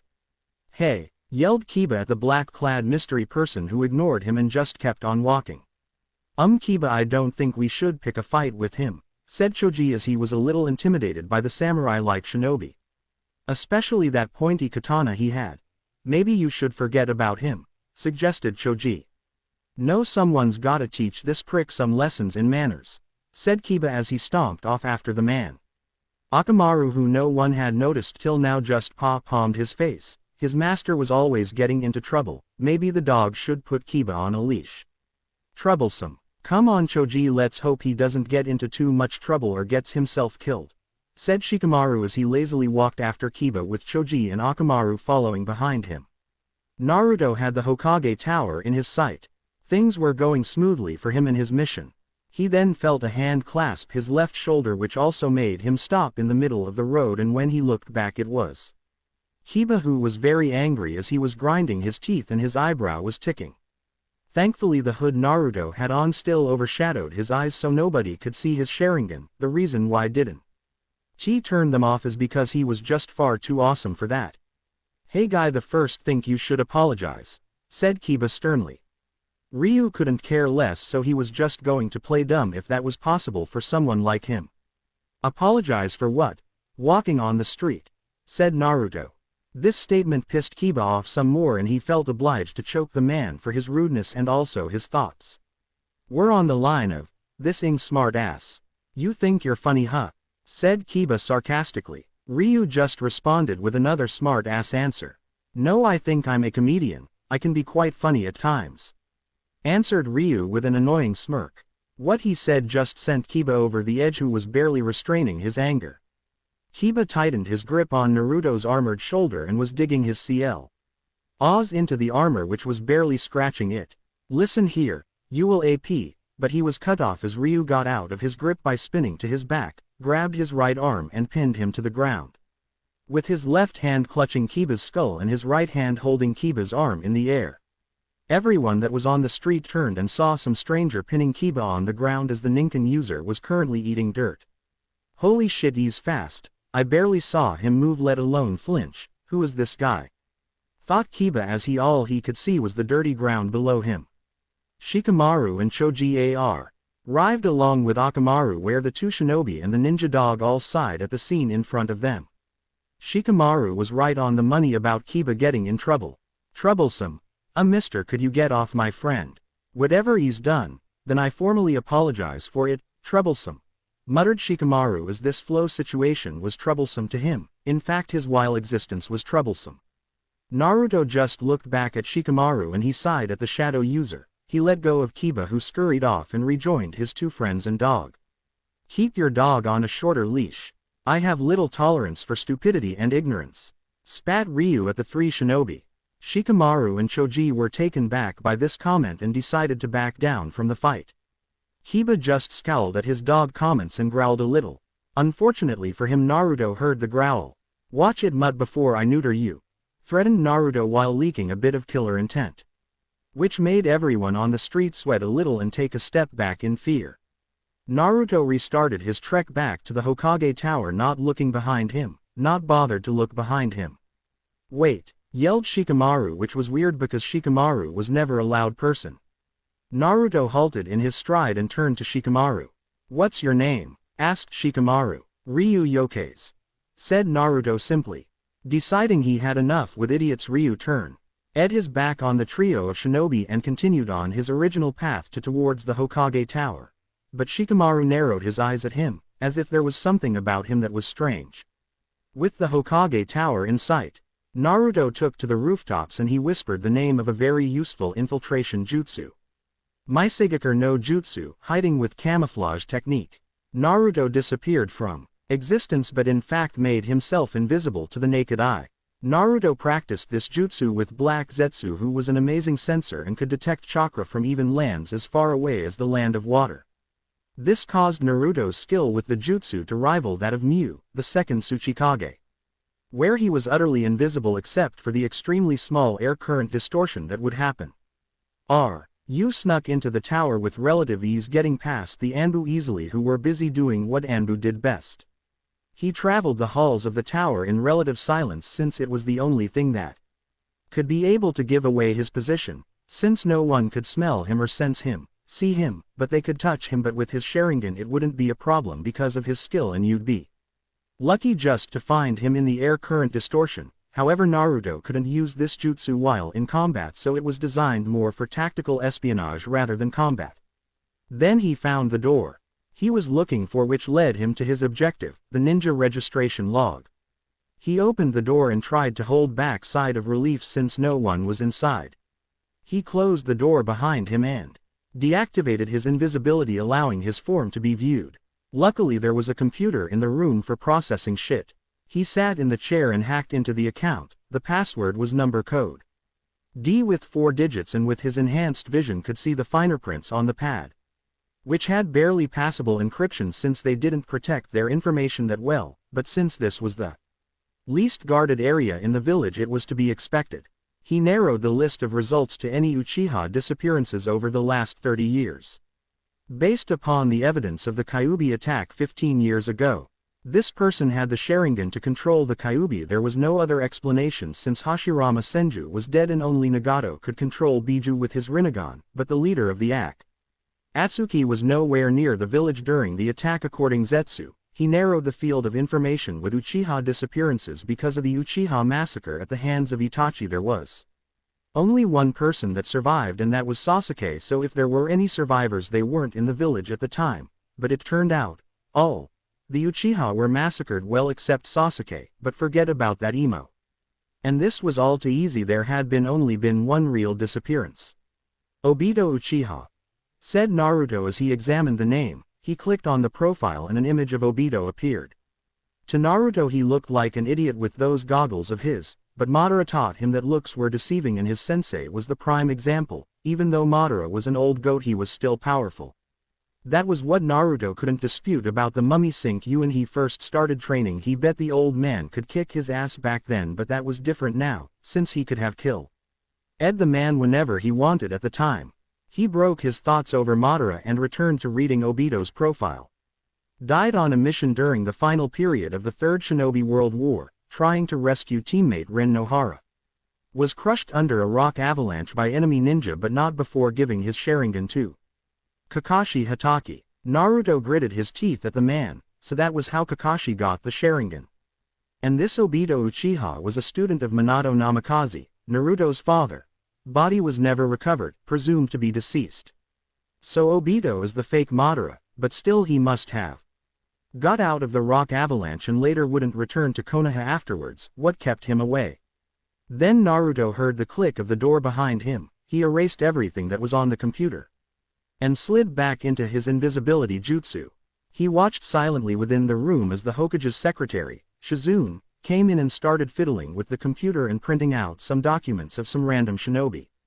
Naruto took this opportunity to escape the tower because he now had the time to go to another place. Now with the fake Madara's identity in his hands he had enough time to break into the Yondaime's estate and retrieve his jutsu. At the main gate with the knocked out Izumo and Kotetsu, an Anbu team was surveying the area when their sights landed on the Chunin. One purple-haired, cat-masked Anbu gained a tick mark on her forehead because of the supposed laziness of the two ninja. She made her way down and slapped Izumo at the back of the head yelling "Wake up!" But it didn't work, so she instead started shaking him like a ragdoll until he would awaken from his nap. However, nothing the Anbu tried worked as Izumo was still fast asleep. Realizing that something was wrong, the Anbu called out to her teammates. "Assistance!" yelled the Anbu. Her teammates came over to her posttion and checked over the two shinobi. "They've been knocked out with genjutsu," said a bird-masked NBU with spiky sandy hair as he checked over the unconscious shinobi. "It takes a master at genjutsu to do something like this. Whoever did this, their skill in genjutsu can rival Kurenai or even Itachi Uchiha. You three will stay here while I report this to the Hokage." Finished the Anbu, and a series of highs was heard before he shunshin to the Hokage's office to inform her of what has happened. Ed and he believed they had just been infiltrated by their enemies. Tsunade was sitting in her office as always. Sakura's training had been pleasing. She had already mastered medical ninjutsu and was now advancing particularly well with her amazing strength. There hadn't been any trouble in the village since that plant-like Akatsuki member that was so interested on dead people. She was brought out of her musings when her Anbu agent, Bird, appeared in her office kneeling in her office. "Hokage-sama, not 5 minutes ago did my team and I find the two gate guards, Izumo Kamizuki and Kotetsu Hagane, knocked out by genjutsu," spoke the bird-masked Anbu. "What?" bellowed Tsunade as she stood up from her chair and slammed her hands on her desk. "I quickly deduced that they were knocked out less than an hour and a half ago by a master of genjutsu. I think it might be Itachi Uchiha," informed the Anbu. Then another boar-masked Anbu agent appeared in the same kneeling position as the other one. "Hokage-sama, someone has broken into the Yondaime's Hokage's private estate," informed a boar-masked Anbu. This was giving Tsunade a terrible migraine all from those few sentences. "Gather all available Anbu units and get me Team Kurenai, Team Asuma and Kakashi. If an enemy of the village gets their hands on the Hiraishin, then it's bad news for us. Go!" roared Tsunade as the Anbu disappeared to confront the intruder. At the Namikaze estate, Naruto was making his way down into his father's library, hoping to gather any useful jutsu, but he needed to get one in particular jutsu that was worth a lot in the long run. Breaking into the estate was easy for him. The outer gate was dotted with different ceiling arrays that he was easily able to destroy thanks to the Uzumaki clan scroll Zetsu would retrieve from the ruins of Uzushiogakure. He knew he had alerted the Anbu of the village, so he had to hurry and retrieve what he wanted. And thank the gods, there it was, sitting on a pedestal, the scroll on how to learn the Hiraishin. He opened it up and scanned it with his Sharingan, and it was the real deal. How foolish to just leave one of the most powerful jutsus in the world and showcase it like a trophy. Maybe his father was a prideful being. He heard footsteps behind him and a loud halt. He could sense 3 Anbu members waiting to attack him by how their chakra was flaring, no one he knew from his past. So he could kill them without feeling remorse. What was he thinking? He wouldn't feel remorse even if he killed his own friends. He unsealed 3 kunai from his left wrist and charged them with lightning chakra, increasing their speed and cutting power. He threw them at the Anbu, who had little time to react before they dropped dead with holes in their chests. Ryu R. and out of the estate and into courtyard as he tucked the Hiraishin scroll away. Then he was surrounded by another team of Anbu going through some fast hand signs. Naruto breathed in and yelled. Kaden. Onodoro, fire release, demon lantern. And him were fireball, which took the shape of Oni heads where they flew at the team of Anbu with great speed. When they hit their targets, they burned the Anbu members, giving them 4th degree burns from the heat that bypassed their armor, and they were quickly set aflame from the jutsu. He ran some more and came across teams Kurenai and Asuma, who jumped out in front of him. Then Kiba recognized the man as the guy that bumped into him. Hey, I know you, you're that guy, yelled Kiba pointing at Naruto, and got a bark of approval from his partner Akamaru. This got confused looks from everyone minus Choji and Shiakamaru. So you remember me, you're not as dumb as I first assumed, said Ryu quite harshly, which made Kiba go red in the face and hold out his fist in front of him. Troublesome, muttered Shikamaru as he combed his hair with his hand. I can't use the Rasengan, it would give away my identity, and I have to limit the amount of shadow clones I use. This is so troublesome, thought Naruto, which caused Shikamaru to sneeze. Naruto went through some hand signs faster than anyone could see and channeled chakra into his fingers. Futon. Ukamitsum. Ichikiatsu no Jutsu, wind release. Wolf claw cyclone technique. Yelled Naruto as he slashed the air with his left, creating 4 jagged blades of wind that howled like wolves. Everyone there barely got out of the way as the wind blades traveled past them and sawed down 4 trees that were behind them, creating clean-cut chunks of wood. However, Team Kurenai failed to detect 4 other howling blades that were coming at them. Apparently you can create 8 claws of wind, not 4. The team barely had time to brace themselves for the coming wind, and they were certainly going to die. Doden. Do. Ryaheiki, earth release. Earth-style wall. Yelled a voice. Then a earth wall with 4 bulldog heads popped up in front of Team Kurenai, protecting them from the wind claws. However, the wind-sharpened blades cut deep into the wall. If it wasn't chakra-enhanced earth, then it would have cut clean through. It was a miracle that the wall held its stability, because it was 1 inch away from penetrating. Kakashi appeared before everyone, his Sharingan blazing and holding a kunai in hand, ready to battle the combatant. Is everyone all right? Asked Kakashi. Yeah, we're fine, answered Asuma as he jumped next to Kakashi. Okay, what can you tell me about his guy that I don't already know? Inquired Kakashi, and Shikamaru answered. His name is Ryu Yokaze. Everyone looked at him with wide eyes, surprised that he even knew the person.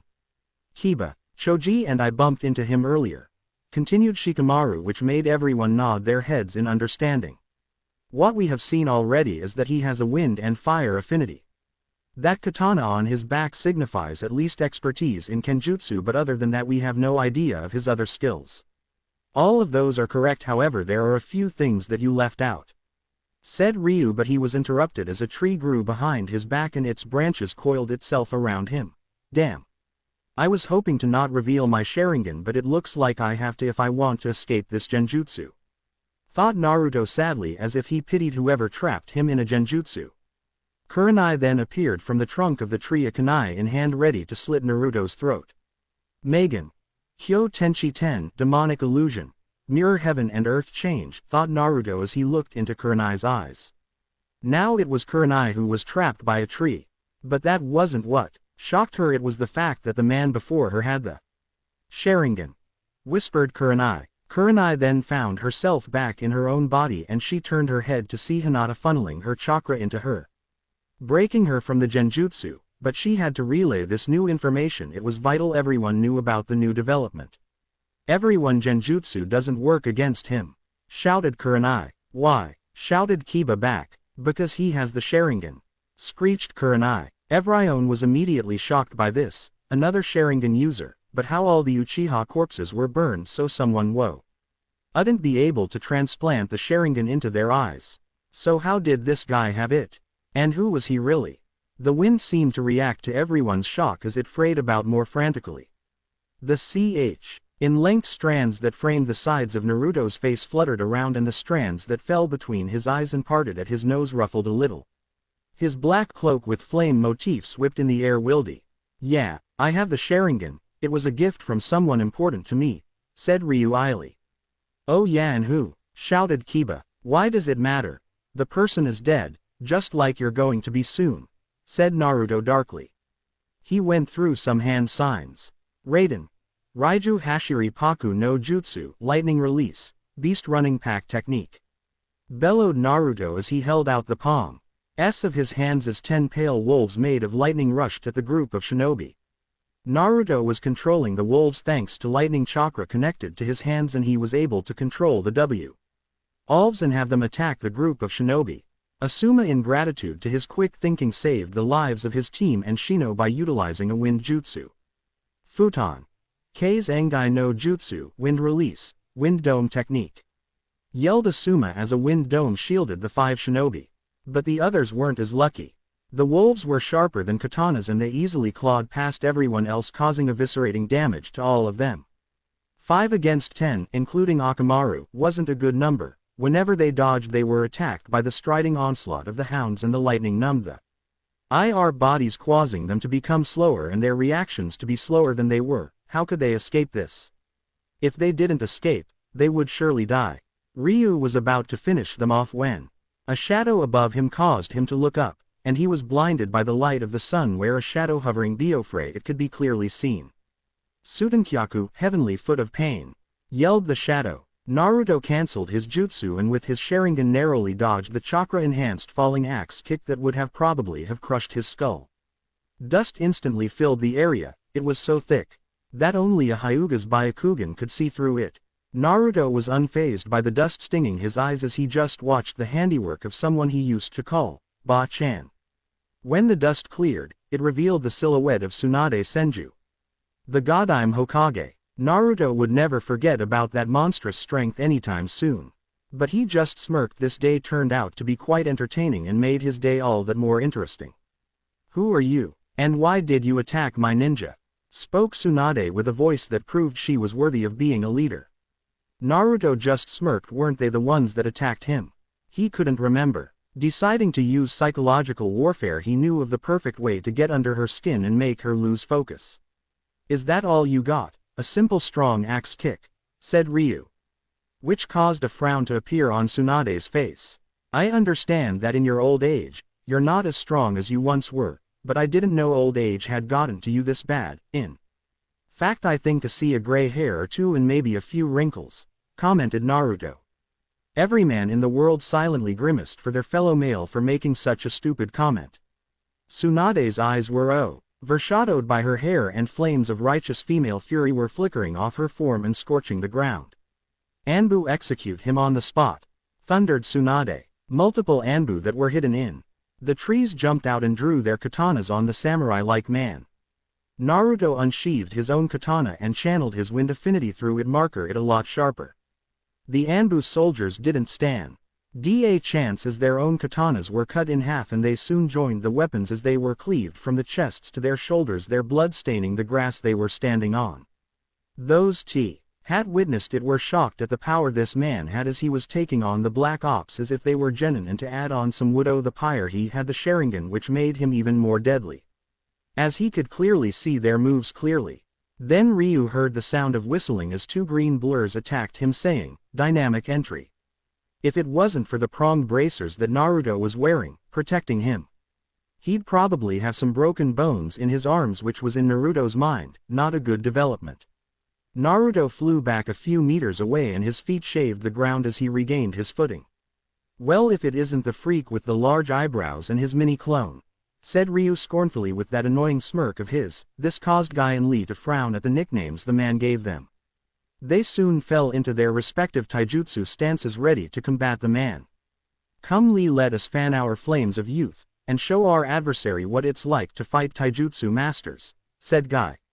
"Oh, and Lee, I'm not sure if anyone has noticed yet, but," said Guy as he whispered in Lee's ear, which was loud enough for everyone to hear, "this man is dangerous." This caused a mass amount of sweat drops to appear on everyone's heads. "Oh, excellent advice, Guy-sensei. I'll write it down," said Lee as he took out a pencil and notebook and started writing down Guy's words. This caused the sweat drops to grow in size. Then Guy socked Lee across the face and shouting, "You idiot! You don't have time to write when you're in the middle of a battle," said Guy proudly and with a glint in his pearly white teeth. Ah, even more excellent advice, I'll write it down, said Lee as he continued writing, not minding that his teacher had hit him. Ryu was watching from his position, slightly amused. If they weren't shinobi, then they would be good clowns in a circus performance. From behind Naruto, a large force of 20 Anbu came rushing towards him. He sealed his katana in his right hand. Seal ND went through some hand signs ending on the tiger sign. Kaden.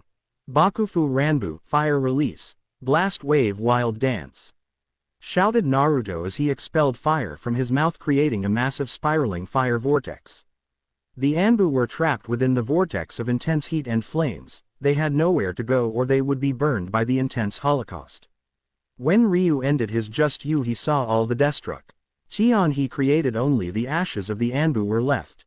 Using this time to escape, Naruto deactivated his weight seals that were placed on his gloves, boots and belt. And he took off at breakneck speeds that even amazed Guy and Lee. Naruto was jumping across the buildings and architecture of his home village, intent on leaving as his position was compromised.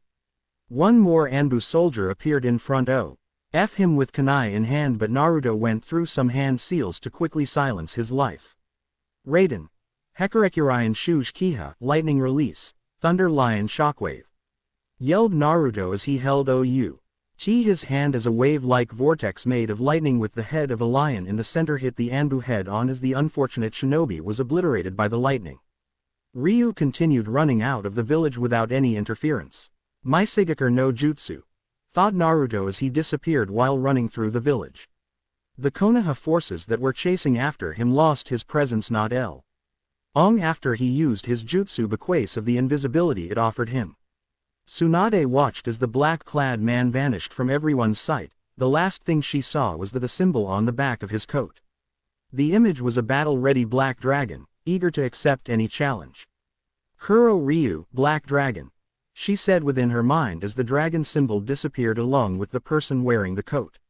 Tsunade and her forces stopped their pursuit because that had just seemingly lost any trace of the intruder. Anbu, take all the wounded to the hospital and have Asuma and Shikamaru meet me in my office in 10 minutes. Commanded Tsunade, and the Anbu teams shunned away, taking the wounded to the hospital. 10 minutes later, after Kakashi, Kurenai, Hinata and Kiba along with Akamaru were taken to the hospital to have emergency surgery. Tsunade was in her office and standing before her were Asuma and Shikamaru, the top 2 ranking officers that faced the Black Dragon, without any injuries. Tell me everything you learned about this Ryu Yokeis when battling with him, ordered Tsunade. And Shikamaru stepped forward ready to answer her. From what we learned from our fight, Hokage-sama, is that Ryu Yokeis has 3 nature affinities, fire, wind and lightning, and he displayed immense control over each, said Shikamaru.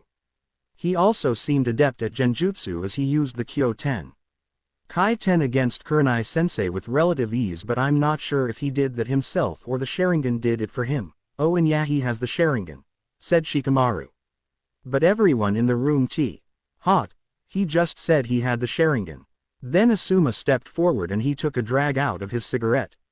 From what I was able to observe, is that he has extraordinary stealth and infiltration skills, as he was able to slip past the Anbu in the village with effortless skill, coupled with the fact that he is a master at Fuinjutsu, as he was able to get into the Yondaime Hokage's estate, which is known for having every kind of defense seal there is. He was also a master at Kenjutsu, as well as the way he wielded that katana had the look of a master with years of experience. We weren't able to see his taijutsu skills because we engaged him in long-ranged attacks, but his speed was tremendous as he outran Guy and Lee easily and dodged your chakra-enhanced falling axe kick, informed Asuma, and he used psychological warfare to great effort. When he called you old, said Asuma, and Tsunade gained a tick mark, but right now this was not the time to be punching Asuma through a wall. And he's quite the smartass. Tsunade sighed. This man, everything they learned about him, about the dragon, spoke of a man trained in every art of shinobi combat and warfare, a man trained to kill. And what of his physical appearance? Asked Tsunade. We weren't able to get much because he wore a hood that shadowed most of his face, said Shikamaru. But I will tell you what I know, he has light skin. In between tanned and pale and sun-kissed golden blonde hair. Is that it? Asked Tsunade. Yeah. replied Shikamaru. The physical information wasn't much, but it was useful enough.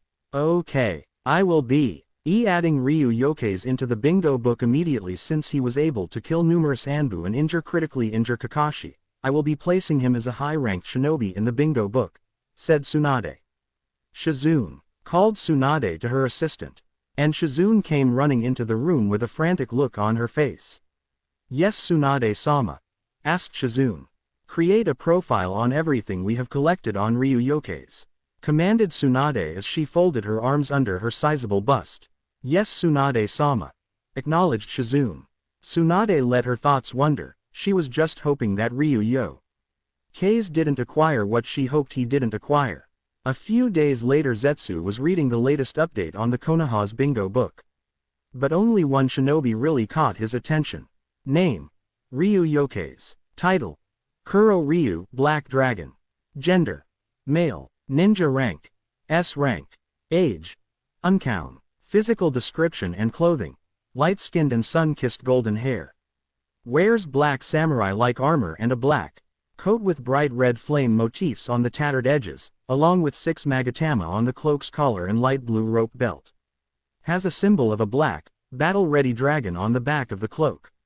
Wanted for mass murder, robbery, failed assassination of a cage, attempted murder of various Konoha nin. Skills: 3 nature affinities: fire, wind and lightning, well-versed in multiple high-ranking ninjutsu and multiple high-ranking unknown ninjutsu. Taijutsu is unknown except for incredibly fast speed. Genjutsu is a known master of genjutsu. Master at fuinjutsu. Master at stealth assassination and infiltration. Keki Genkei. Sharingan. Warning: engage with extreme caution. Wanted dead or alive. 90 million Ryo. Well, Naruto doesn't take long to draw attention to himself, said the white half. Yes, already he has become an S-ranked shinobi in the bingo books and his bounty is admirable too, said the black Zetsu. Should we inform Pain that we have found the potential recruit? Said white Zetsu. Yes, although did he have to reveal his Sharingan, it was too soon to reveal his trump card, complained black Zetsu at the thought of revealing such important information. Pain was looking over a Megakure again, just watching his people go by. Zetsu had yet to find the promising recruit that he would recruit into the Akatsuki, and Nagato's patience was wearing thin. Then Konan walked into the room, her blank gaze on Yahiko's corpse, which acted as the main body of Pawn. Has Zetsu contacted you about the potential recruit? Asked Pain. Yes, Zetsu has told me of the candidate and he's even given me the new edition of Konoha's bingo book. On page 9 is our potential recruit, said Konan as she opened the book to the appropriate page. His name is Ryu Yokeis, said Konan, and then she listed down the skills and qualities of Ryu, and Nagato listened intently to what she had to say. Zetsu has the perfect eye for talent. Not only that, but he has the Sharingan. He could make the perfect asset. Have Zetsu enlist the aid of Ryu Yokeis immediately, commanded Pain in his stoic persona, a little eager to meet the ninja known as Yokeis. Very well, said Konan as she walked out the room through the door to meet up with Zetsu. Pain gazed out at a Megakure, contemplating the next move of the Akatsuki. In a few months they would be hunting the Biju, so to create a weapon that would bring about peace through pain. He finally made it, all that running and walking, and now he was back at the mountain's graveyard. His mission was a success. He found out the identity of the fake Madara Obito Uchiha and retrieved the Hiraishin, while finally testing his power against the shinobi of the leaf, and he was pleased with the results. This was one thrilling day for him. But he knew that his work wasn't finished. It had only just begun. Then Zetsu appeared next to him in his usual manner and said, "Welcome to the Akatsuki, welcome to the Akatsuki," said the two halves at the same time. Naruto smiled to himself, his signature dark, sickly smiles. Now it was time to dispose of the fake Madara and become one step closer to achieving the Eye of the Moon plan. It was all going according to plan. Pain was staring out at a Megakure again. His thoughts were upon the new candidate in the Akatsuki, Ryu Yokeis, an S-ranked shinobi who had recently infiltrated the Hidden Leaf village. He killed and injured many of Konoha's top shinobi, and almost killed the Hokage, Tsunade Senju. He also had the Sharingan, one of the most powerful Keki Genkei in the entire world. He may even have the Mangekyo Sharingan. Zetsu was correct in his assumptions of yokais. He was a powerful shinobi. Although he didn't know which village he hailed from, but it didn't matter as long as he was an SR. Ankh shinobi, he was welcome among the Akatsuki. He had told Kakazu not to go after the bounty of Mr. Yokais, if a shinobi who had 700 million bounty on his head. Kakatsu, the Akatsuki treasurer, would stop at nothing to retrieve that money. But then came the problem of his current status within the organization. He had no partner to be paired with, and he lacked one of the rings that linked him to the demonic statue. Orochimaru was in possession of the Sky Ring. Without it, Ryu Yokais couldn't become a true member of the Akatsuki, and he already had in mind his perfect partner, despite no meeting the man for himself. He could trust the person with his chosen partner and possibly eliminate a thorn in their side. Tsunade was currently massaging the migraine that was slowly coming at her. Ryu Yokais had caused quite the stir within the village, especially among the Anbu, Rookie 9 and Team Guy. Well, now it was Rookie 7 since Sasuke's defection and Naruto's death. She had contacted Jiraiya immediately to discuss the over-successful infiltration. And what she heard and saw of this Yokais was something that needed to be discussed behind closed doors lest Danzo and the elders get wind of it. But despite all the information she was able to put together, it felt like what Yokais showed was only the tip of the iceberg of his power, and she had this nagging feeling that Ryu was just toying with all the ninja he fought. There was only one question. Who is Ryu Yokais? Hopefully Jiraiya had the answer. And speak of the devil, when the old pervert came through her window. "Sup Haim, you wanted to speak with me?" greeted Jiraiya in a happy manner. "Wait, don't tell me. You finally came and want to confess to me that you love me," continued Jiraiya. Tsunade snorted and gained a tick mark at Jiraiya's behavior of the serious matter. "No, that's not what I called you for, Jiraiya," said Tsunade. Jiraiya adopted his serious demeanor. "How is the monkey brat's training?" asked Tsunade. "Who? Konohamaru. If you told me that he might be an idiotic genius, I would have spat sake in your face," said Jiraiya. "But seriously, his training has been good, and this is a great way of repaying sensei by training his grandson, but his current power level would be that of a low genin. Give me another year and he may be low chunin level," said Jiraiya. Tsunade nodded at this. She read when the young Sarutobi barged into her office 2 years ago and demanded that someone train him so that he could avenge Naruto and bring his killer to justice. Flashback. It had been a month since Naruto's death, and Tsunade had been working tirelessly since she took up the god-awful position of Hokage. Konohamaru Sarutobi was an interesting case. From being one of the biggest prank stars in T. He village, he now became determined to exact justice on Sasuke Uchiha for killing his surrogate brother Naruto. Ebisu, his personal trainer, would come over and tell her of his training and saying how he was glad that the demon brat was gone and that he was not corrupting Konohamaru. Technically Naruto was helping the kid in his usual way. Tsunade heard this and he landed in the hospital for 3 months. She was just approving a B-ranked mission when the boy she called Monkey Brat came barging into her office. "Hey you old hag," yelled Konohamaru. Tsunade reined in her temper, but she did have 2 prominent tick marks on her forehead. There was only one person who was allowed to call her old, and any copycat of that person just pissed her off even more. Konohamaru Sarutobi was definitely a second Naruto Uzumaki Namikaze. Because that was the blonde's true name. "Yes, Monkey Brat," answered Tsunade with Konohamaru's nickname. She was busy, she had no time to be dealing with this. "I need a new sensei since you're the one that put the closet pervert, Ebisu, in the hospital," said Konohamaru while pointing his finger at Tsunade. Then opportunity hit her like bricks.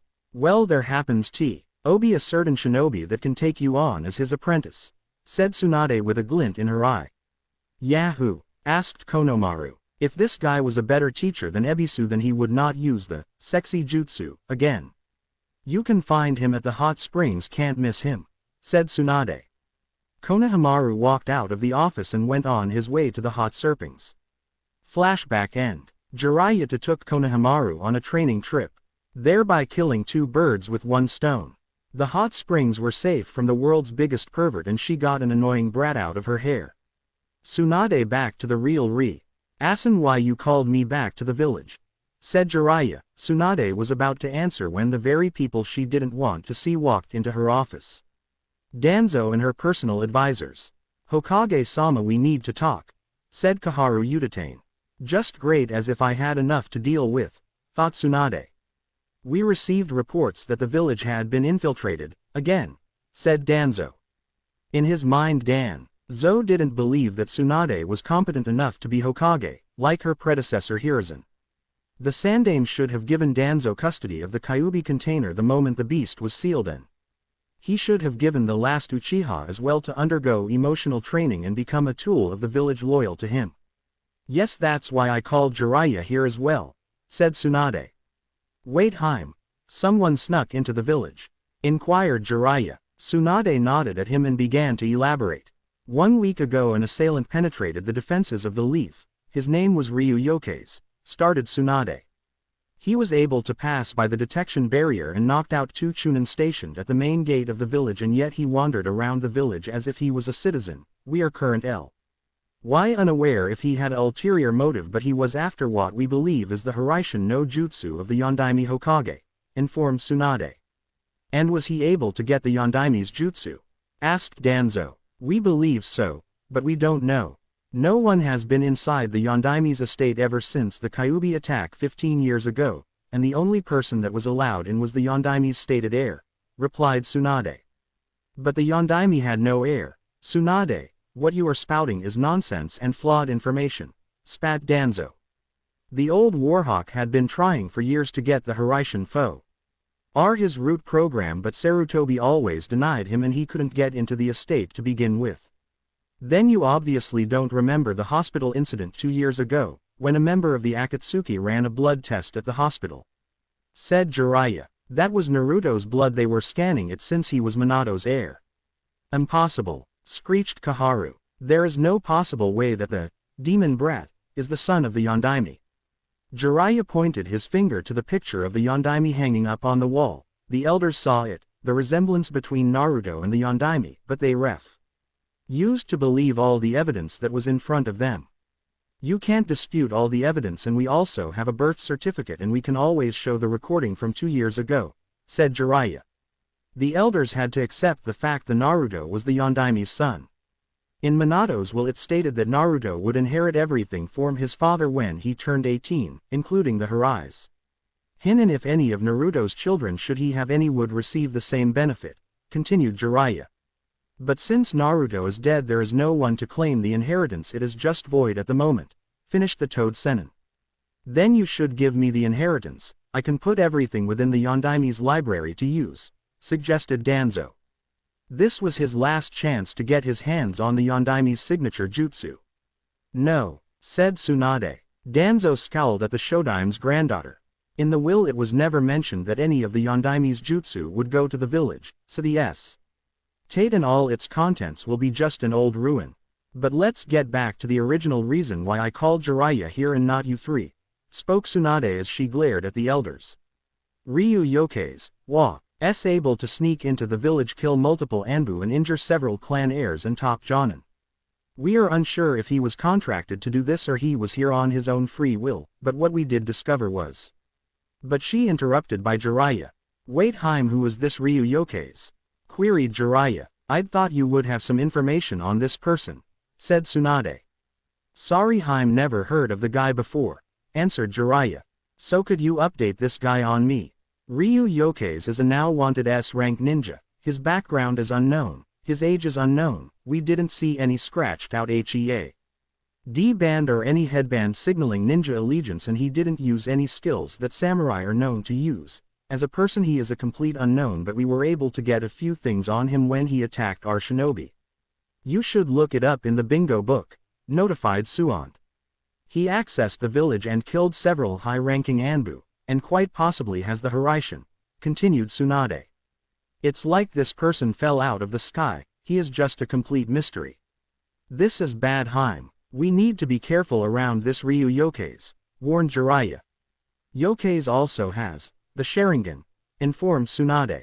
Jiraiya was acting like a gaping fish. How could this person possess the Sharingan? Only 3 people in the world possess that Keki Genkai, which is Itachi, his brother Sasuke and a transplanted one in Kakashi. What should we do about yokais? Asked Jiraiya, getting over his shock quickly. I don't know. This man is a ghost. He disappeared as soon as he had appeared and then we lost all traces of his presence. We had the Inuzuka try to find him with his scent, but it was lost as soon as he vanished and the Hyuga clan were unable to find him within the village. Probably by then he had already escaped. But if we do see him, we capture him and find out any information and intelligence he may have, and if we cannot, we kill him and burn his corpse, said Tsunade. But while this was happening, Danzo as usual was plotting something. He was thinking that if he could persuade this Mr. Yokais to join the Leaf and serve under him as a root agent, then he could gain a power. Acid if what he heard of what Yokais could do. Pain was watching over AIM. Ryu Yokais had received his invitation into the Akatsuki. It had been a week and Pain had yet to receive his answer. Zetsu materialized form the floor, only his torso was visible. Leader Sama, Ryu Yokais has entered AIM. He has officially agreed to join the Akatsuki, said Zetsu. Pain never showed any emotion, but he was pleased that Ryu had accepted the invitation. Very good, Zetsu. I will summon the other Akatsuki members in order to introduce him and await his partner, spoke Pain. In fact, I'm happy that Yokais joined us. I want to see what he's like. Naruto, now going by the alias of Ryu, was walking through the village hidden in the rain, his face stoic and emotionless. He didn't turn his head to look at anything except for the path he was wailing on. His coat's hood was down because he didn't need to hide his face from the population of AIM, though he still had his Sharingan active. But something strange was happening to him. Out of the corners of eyes and thanks to the increased vision of the Sharingan, he could see several women stripping him with his eyes, and they were giggling amongst themselves and blushing. Naruto hadn't had interaction with the females of his species for over 2 years, and he had little social interaction besides Zetsu and Madara. The women's eyes were either directed at his face, which led him to the conclusion that he was handsome, and a few days ago he did notice a change in his face. It was now more angular and his eye shape was more narrow like his father's, but still round and most like the chin-length strands of hair on the sides of his face, and the nose-length strands that fell between his eyes may have accentuated his overall attractiveness. Their eyes were also directed at his muscles, which he noted were lean and rippling. He knew that all the physical workouts Madara made him do likely had a part to play with this. And his armor did little to hide all the muscle he had, such as his chest and biceps, or they were directed at his crotch, where women both teenage and other ages blushed furiously, and later they had chronic nosebleeds and money. Women were taken to AIM's hospital to treat blood loss. To Naruto this all seemed weird, and yet he had an amusing feeling inside of him. He just couldn't explain, but it made him chuckle. When he was invited to the Akatsuki, he received a letter hand-delivered to him by Zetsu explaining to come to the tallest tower in the hidden rain. That's where he supposed the leader of the Akatsuki stayed. He already had the pleasure of meeting to other Akatsuki members. Itachi Uchiha, Sasuke's older brother, and Kisame Hoshigaki, the Kurigakure no Kaijin monster of the Hidden Mist. He hadn't met any other members, but he was sure that some, if not most, were freaks, because most S-ranked shinobi were freaks. But he was wondering who he would be partnered up with. He had a million guesses going through his head. He just hoped it was someone quiet and not a freak he would have arguments over which one was better or which ideal is correct. He didn't have the time nor the patience for that. Then he had Pain's tower in his sight. It really was the tallest tower in the village. It easily dwarfed all the other skyscraper-like towers, and it was quite interesting in Naruto's opinion. It had 4 faces on each side of the tower, with multiple pipes and tubes sticking out of each of his faces. Naruto could barely make out a silhouette on the tongue of one of the faces. But he shrugged it off and continued onwards. He reached the base of the tower and found a chain-link fence surrounding it. He jumped over the fence and walked up to a door on the side of the tower. When he opened the door, he was met with stairs, lots of stairs. He groaned a little and starting his trek up the tower. Zetsu was waiting next to Pain along with Konan, waiting for Ryu to arrive. Konan was a little anxious. She had no idea what this Yokais person would be like. What if he enjoyed killing like Sasori and Hidan? What if he was psychotic like Kisame and Kakazu? She just hoped he didn't have a stupid obsession for art or money. Pain didn't care what Ryu was like. As long as he served his ultimate goal, then nothing mattered. Zetsu. He was just Zetsu. Nobody knew what he was thinking except for Naruto, but he would only be half right. They heard footsteps coming from the door behind them and the small sound of armor clanking a little. White Zetsu smiled. Ryu would have a hard time getting adjusted to being with a partner. But he knew that all these years' training would have to amount to something, so this would be interesting to say the least.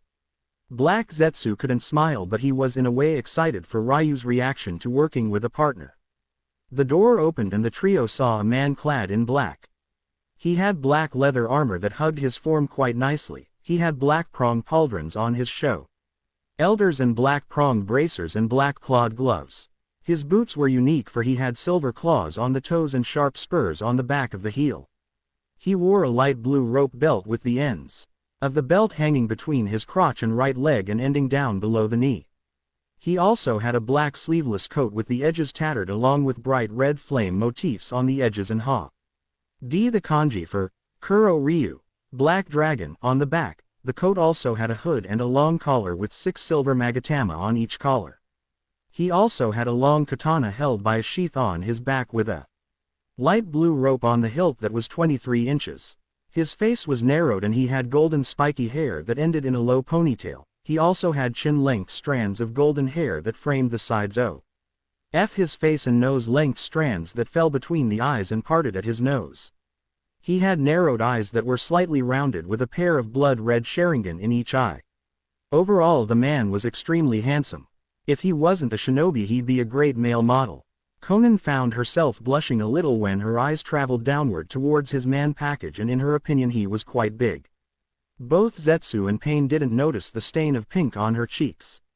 Pain turned around and faced Ryu. And his first thoughts on the man was a man who carried himself with confidence and pride in his power. But the blonde hair he never pictured in his mind. "Welcome Ryu Yokais to the Akatsuki and Omegakure," greeted Pain. Ryu didn't physically register what Pain had said, but his eyes spoke the truth. Konan stepped forward and handed him an Akatsuki cloak. Naruto was taken back by the sheer beauty of this woman. She had a perfect heart-shaped face with stunning blue hair, with some tied in a bun with a blue origami flower. She had enchanting amber eyes and unique piercing under her lip, and he could tell she had a killer body underneath her cloak. Magnificent was the word he would use to describe her. He took the cloak in his hand. It was the usual thing, black with red clouds.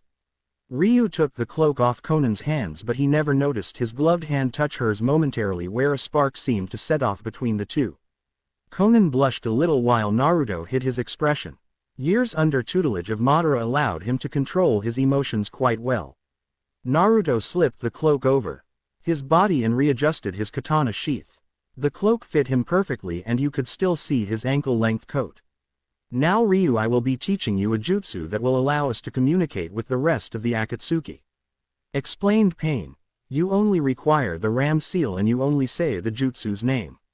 Everyone in the room used the Ram hand sign and unfocused their chakra. Pain didn't have to tell him the name of the jutsu because Naruto could read lips thanks to the Sharingan.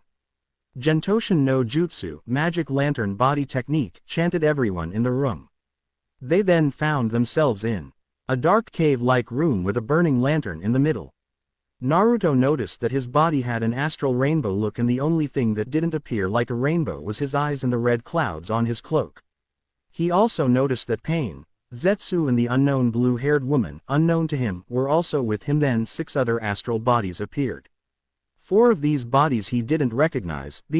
Utu he recognized even with the celestial bodies blocking their appearance, Itachi and Kisame. Then all eyes turned towards the leader. Zetsu had told Naruto earlier on that he should refer to Pain as Leader Sama. But why he had no idea. Even Itachi fell in line with Pain, and the Uchiha prodigy was incredibly strong. He was one of the strongest Uchiha to come out of the clan, excluding Madara and his brother Izuna. And the other S-rank criminals among him bowed down to their leader. "Welcome. I have gathered you all here to welcome the newest member of the Akatsuki," said Pain. Everyone in the room except Konan and Zetsu turned to their newest arrival. The ones who had the biggest reaction to the new member were Deidara and Itachi. Deidara sputtered around. This guy had the eyes he hated the most, Sharingan. He would always remember the humiliating defeat Itachi gave him before he joined the organization. Itachi's reaction were raised eyebrows, which was the most you would get out of him. But the thoughts going through his head were, why does this man have the Sharingan? Is he an Uchiha? This is Ryu Yoke's. Continued Pain. He was about to say something but he was cut off by Kakazu. I've heard of you, Kuro Ryu. Black Dragon, quite the bounty on your head and all the shit you've done, said Kakazu. It's too bad I can't kill you yet, I would have loved all that money. Now Kakazu, he might be a fellow follower of Jashin-sama, said Hidan. So tell Mr. Yoke's, do you follow the laws of Jashin-sama? Who? Said Ryu with his usual blank face. Hidan face faulted at what Naruto said. Is that some kind of wandering clown who uses his hands as feet and feet as hands and can't tell the difference between his ass and head? Continued Ryu. Now Hidan was pissed. This blasphemer was insulting his god, and to top it off he had an annoying smirk that spoke. I'm superior to you. The Jashinist looked ready to kill someone. Kakazu just smirked, he was liking this guy already. Itachi's face twitched a little, finding the situation funny. Kisame laughed. You couldn't see Sasori's face. Deidara was chuckling a little and Konan had a small smile. Hey dare you, you blasphemer. Hidan took out his three-pointed scythe and aimed at Ryu. Maybe I should offer you up to Jashin-sama, said Hidan. Sorry, I don't swing that way and I don't like clowns, baited Naruto with the signature annoying smirk. Smoke was fuming out of Hidan's ears. How he would love nothing than to punch that grin of his face. Kakazu started laughing along with Sasori. Deidara and Itachi was chuckling a little. Konan let loose a few giggles. Now threaten me again and I will stab your eyes will needles and have you relive what you fear most, threatened Ryu, leaking a bit of killing intent. Hidan was frozen in fear, and since he couldn't die, so Ryu must have been serious. Kisame grinned a sickly grin. Itachi was emotionless. Sasori was chuckling from seeing Hidan's reaction. Deidara whistled.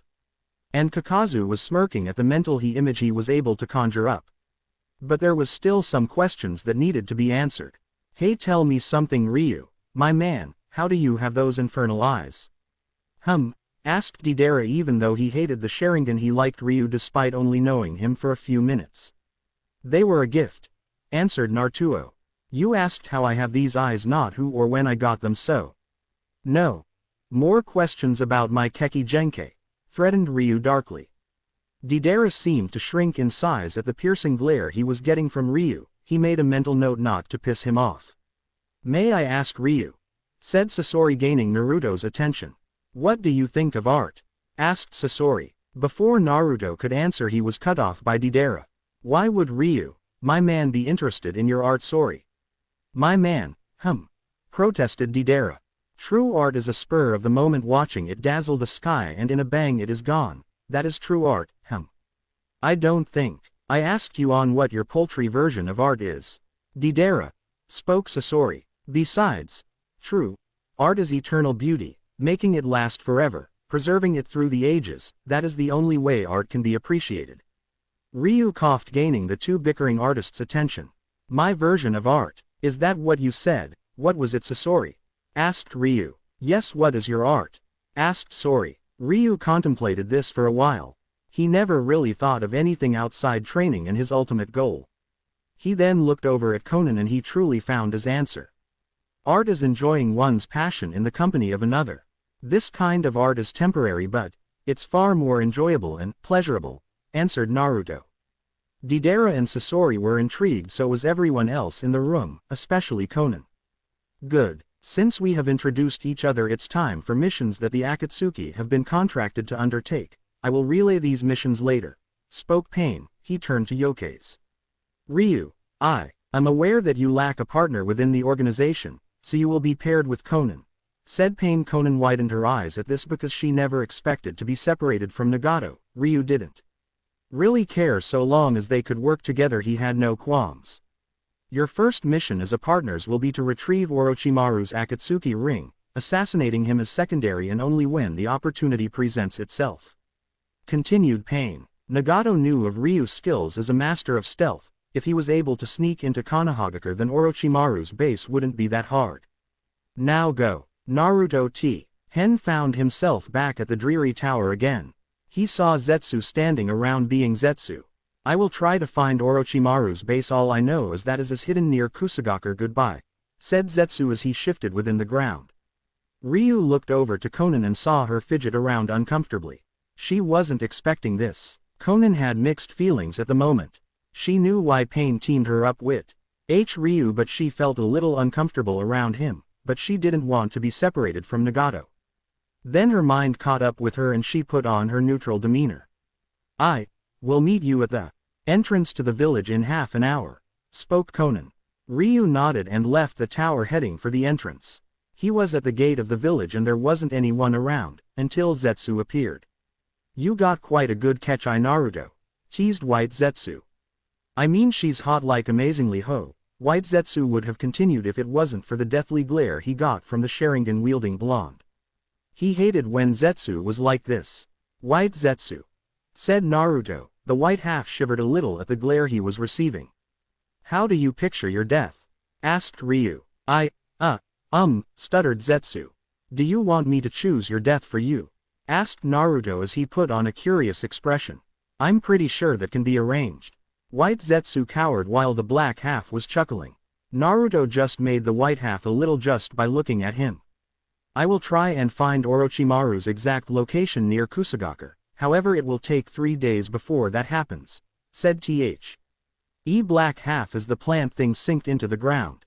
A few minutes later Ryu saw Konan wailing over to him with a conical straw hat with tassels hanging down and a small bell held by a red string. She was also wearing one.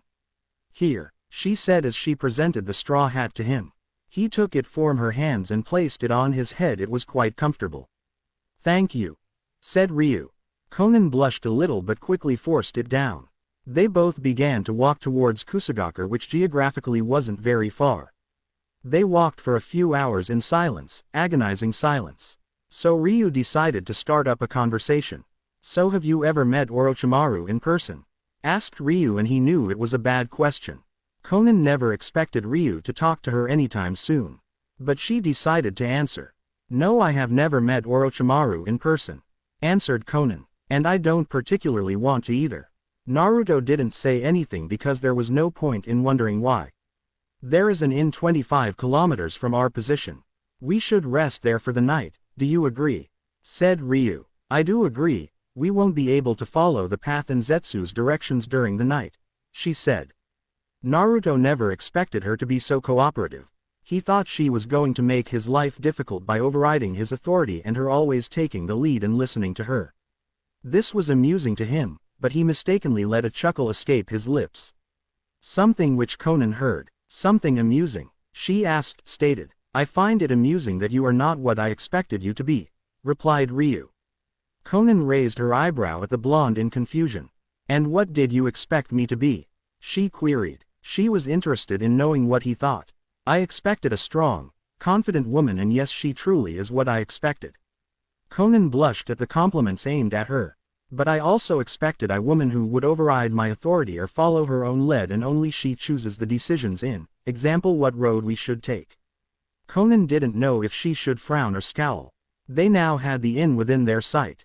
They opened the door and they heard a bell ring. There was a middle-aged woman behind a desk. She had dark brown hair and brown eyes. Welcome to the Sleeping Lamb, greeted the woman.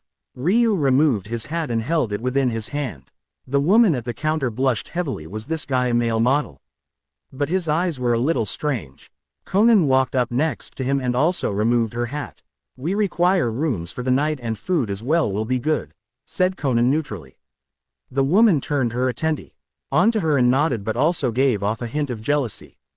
Are these two together? Very well. It just so happens we have a few free rooms, she said. Now will that be one queen-sized bed or king-sized? She asked. When Naruto and Konan heard, both blushed until Naruto decided. No, we are just colleagues. That will be T2 queen-sized beds and that's all, stuttered the Ryu, clearly flustered. Konan still had her blush and was trying to force it down. The receptionist nodded and handed a key to a room. It's too bad you two are not together, you'd look like quite the cute couple along with your matching clothes, continued the woman. Konan blushed even more. Yes, she was physically attracted to Ryu, but that was it. Naruto was a lot better at controlling his flustered state and force. Deep down a blush that was starting to appear. "Thank you for the room," said Naruto, and was reminded that there was a phone for room service. The two walked around the large inn and found their rooms. It was room 69. It had to be that number, thought Konan. She was annoyed thinking that Yosuke and her were together. Naruto just looked at the number as if it was a number. Being cooped up in a dark cave had caused him to become disconnected from a few things. They walked in and saw 2 beds, queen-sized beds, a coffee table surrounded by chairs, a small bathroom and a small kitchen. And by the door was the telephone used for room service. "Are you hungry?" asked Ryu. Konan looked at him for a second and was about to say something before the growl of her stomach cut he off. "I'll take that as a yes." He took the phone and let it ring for a while. Then a voice answered. "Yes, I would like to have some food." Konan heard a bit of gibberish. "You wouldn't happen to have ramen?" She heard even more gibberish. The Naruto turned to her. "What do you want?" Konan hesitated for a second, but her hunger was more important at the moment. "Do they have flame-broiled fish?" she asked. "Do you have flame-broiled fish?" said Ryu into the phone. "Yes, that would be all."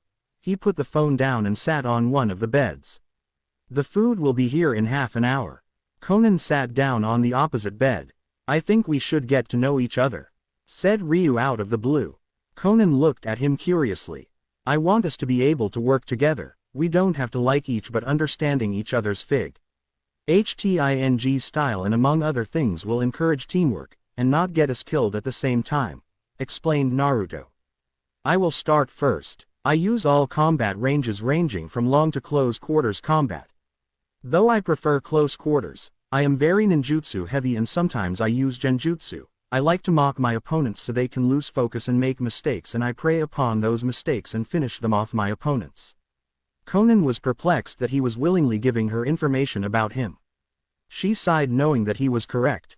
"I am a ranged combatant which will aid you because, say of your preferable being close quarters combat, I am able to turn my body into paper and hardening them with my chakra to become tougher than steel. I am able to form weapons from those papers TS as well, and I can suffocate people and slice them to pieces with said paper, and because the paper